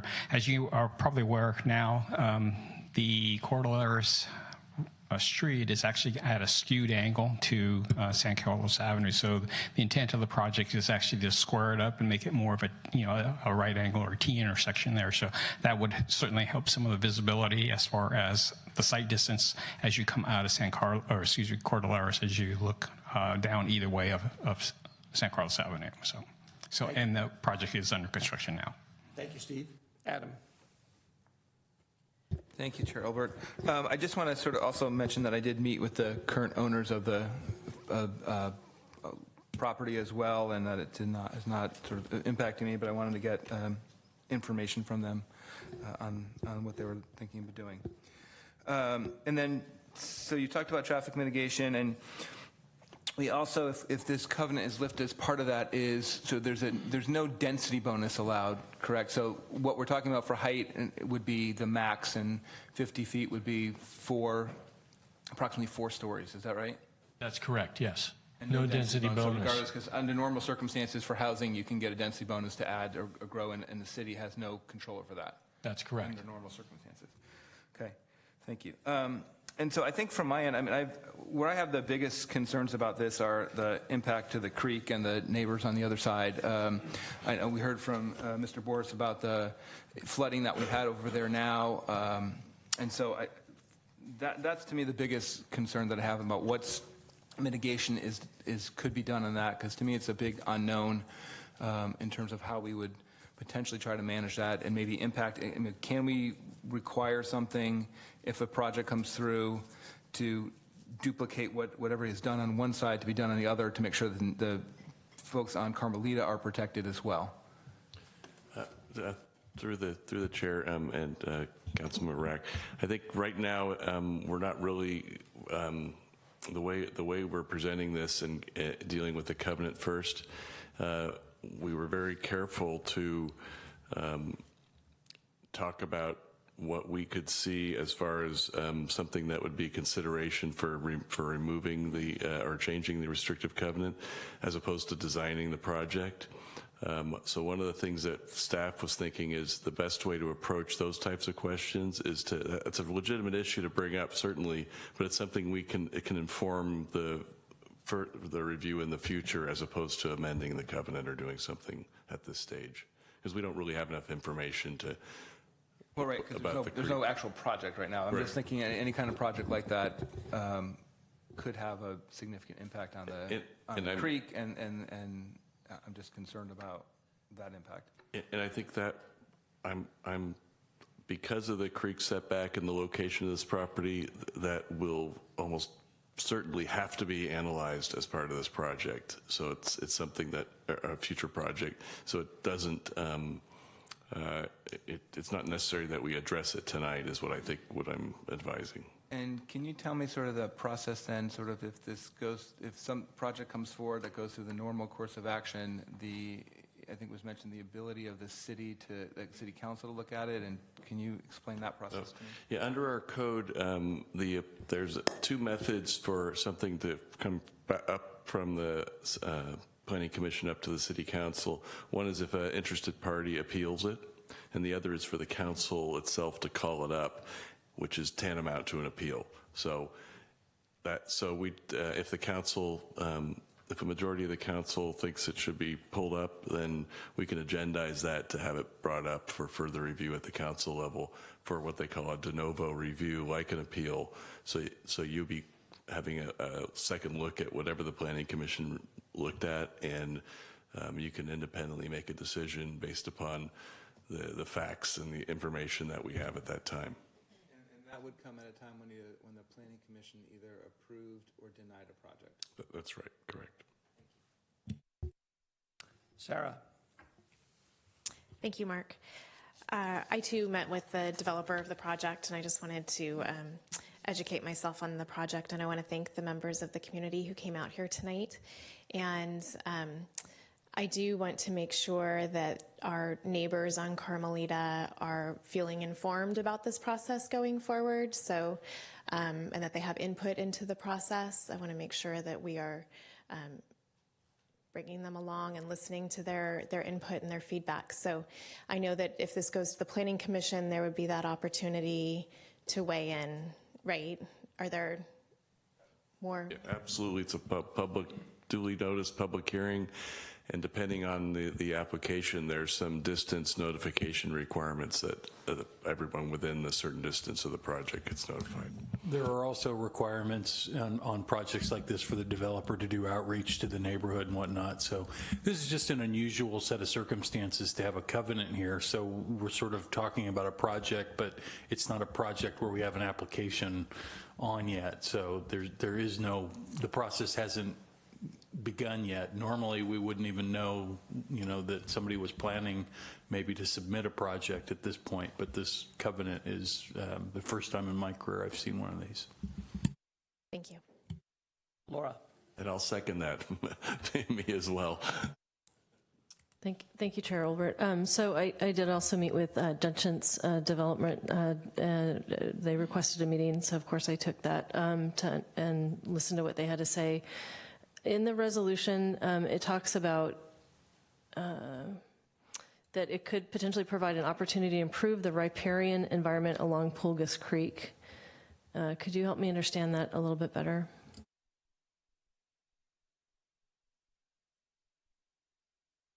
Yes. So as noted earlier, what we would do is require a study to be done of that section of the creek near the development project. And so they would be looking at the characteristics of the creek to see if it's draining well, if there's things that are blocking proper drainage, or if there's excessive erosion, or sometimes people build things that shouldn't be built there. Should that be taken out? Should it be restored back to its natural condition? So those are the kinds of things that we would have them review.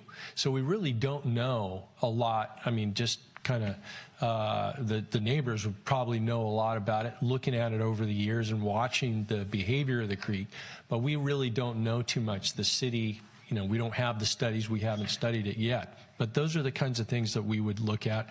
We would also look at, because that is a big creek and it drains from higher up in San Carlos, up in the hills, anything you do to the lower part of the creek, affects drainage below that and above it. And so we want to make sure that it drains, the water runs through it properly.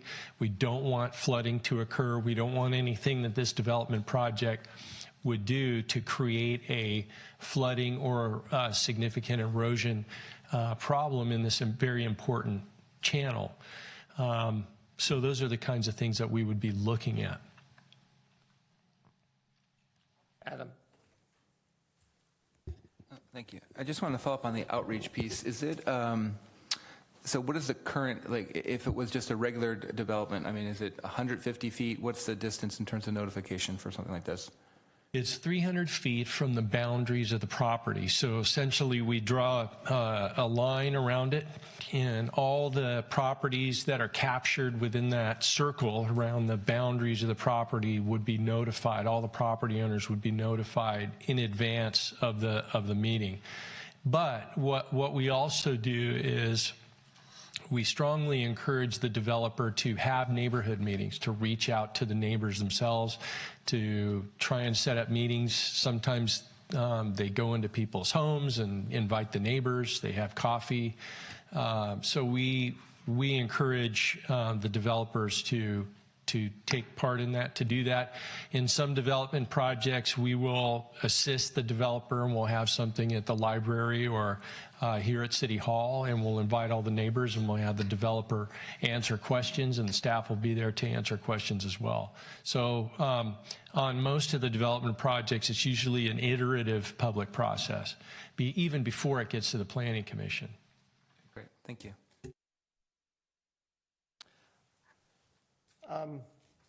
All right.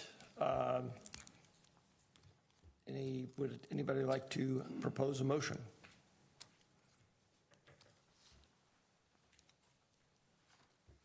Or not? Chair Old, I will move to adopt Resolution 2019-97. 97? Yes. 97. A resolution of the City Council of City of San Carlos accepting and agreeing to an amendment to restrictive covenant at 1785 San Carlos Avenue, authorizing the city manager to execute the amendment and authorizing the freezing of current traffic, housing, and development impact fees until December 31, 2024. Is there a second? I'll second. There is a motion and a second. Comments or discussion? Laura. Yeah, thank you, Chair Olbert. So it sounds to me like right now in that particular neighborhood that there are some challenges that the community has been dealing with for some time. And there's a number of factors at play here. So, the status quo of the creek, it sounds like that there's a lot of flooding. In addition, we are in the midst of a major housing crisis throughout the state. And, many people are getting displaced daily. The last I heard, the wait list for housing was up to 2,000 people who were in need of affordable housing, and that increased about 30% since the spring. I believe it was 1,500 in the May timeframe.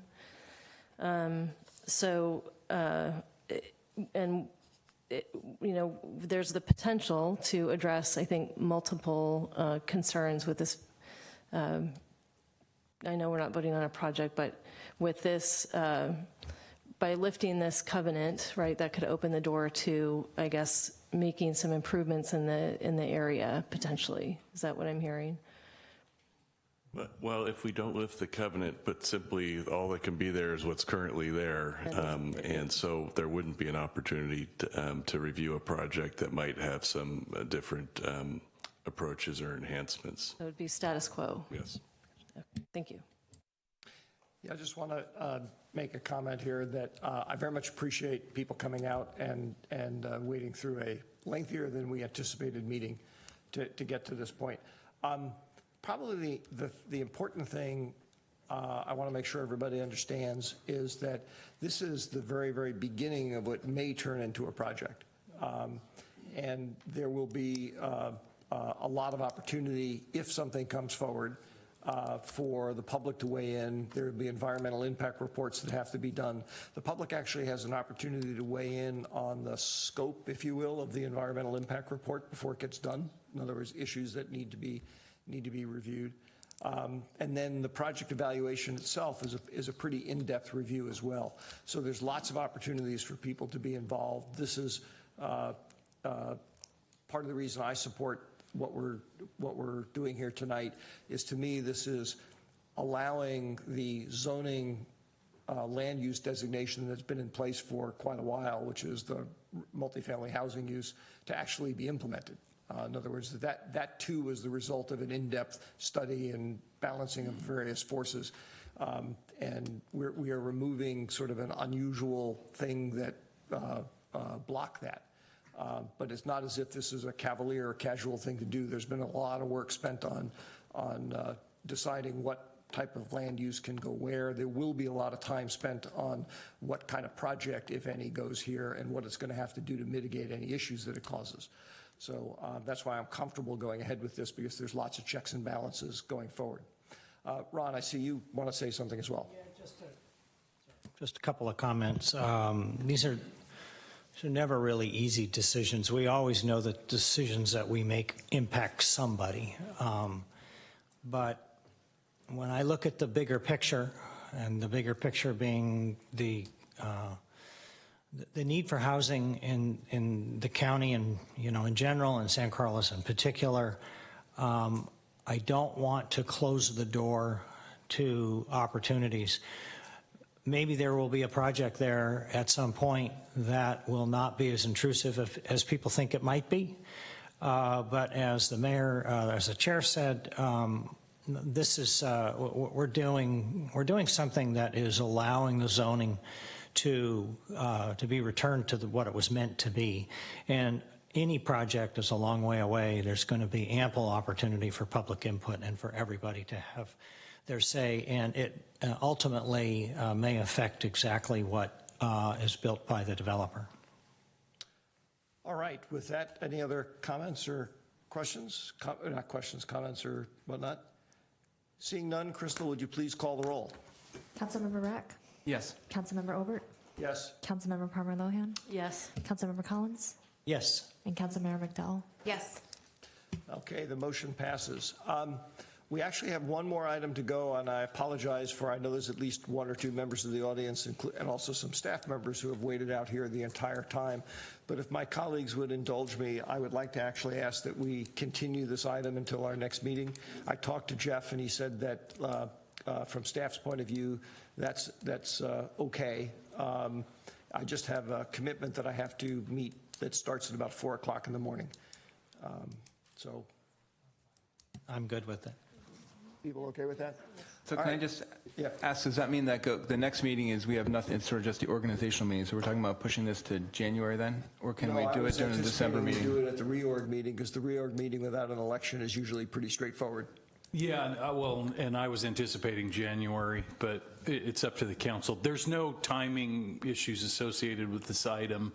I would personally wouldn't mind doing it at the reorg meeting. I mean, we do have a tradition of doing that. Like, I know when Ron and I were elected, they adopted the garbage rates before they swore in the new council. Right. We've done it when there's timing issues and we've had to use that meeting. But again, it's your council meeting. So however you would like to agendize it, that's fine. We could do it that night, or we could do this in January. Like I said, there's no association to any timing issue here. This is just a counting issue.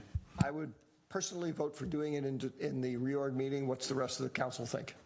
My feeling is I'd just as soon wait till January. You're probably January too? I'm fine either way. I can go okay. either So one December, one January, one either way. What's this side? I like January. January. Either way, so you can pick. You're the decider, Laura. No, it depends. If you have a preference, then you are the decider. I don't have a strong preference. It might be good to get through the strategic. I tell you what, why don't we'll do January, okay? Thank you. With that, we will adjourn the meeting. Early, once again.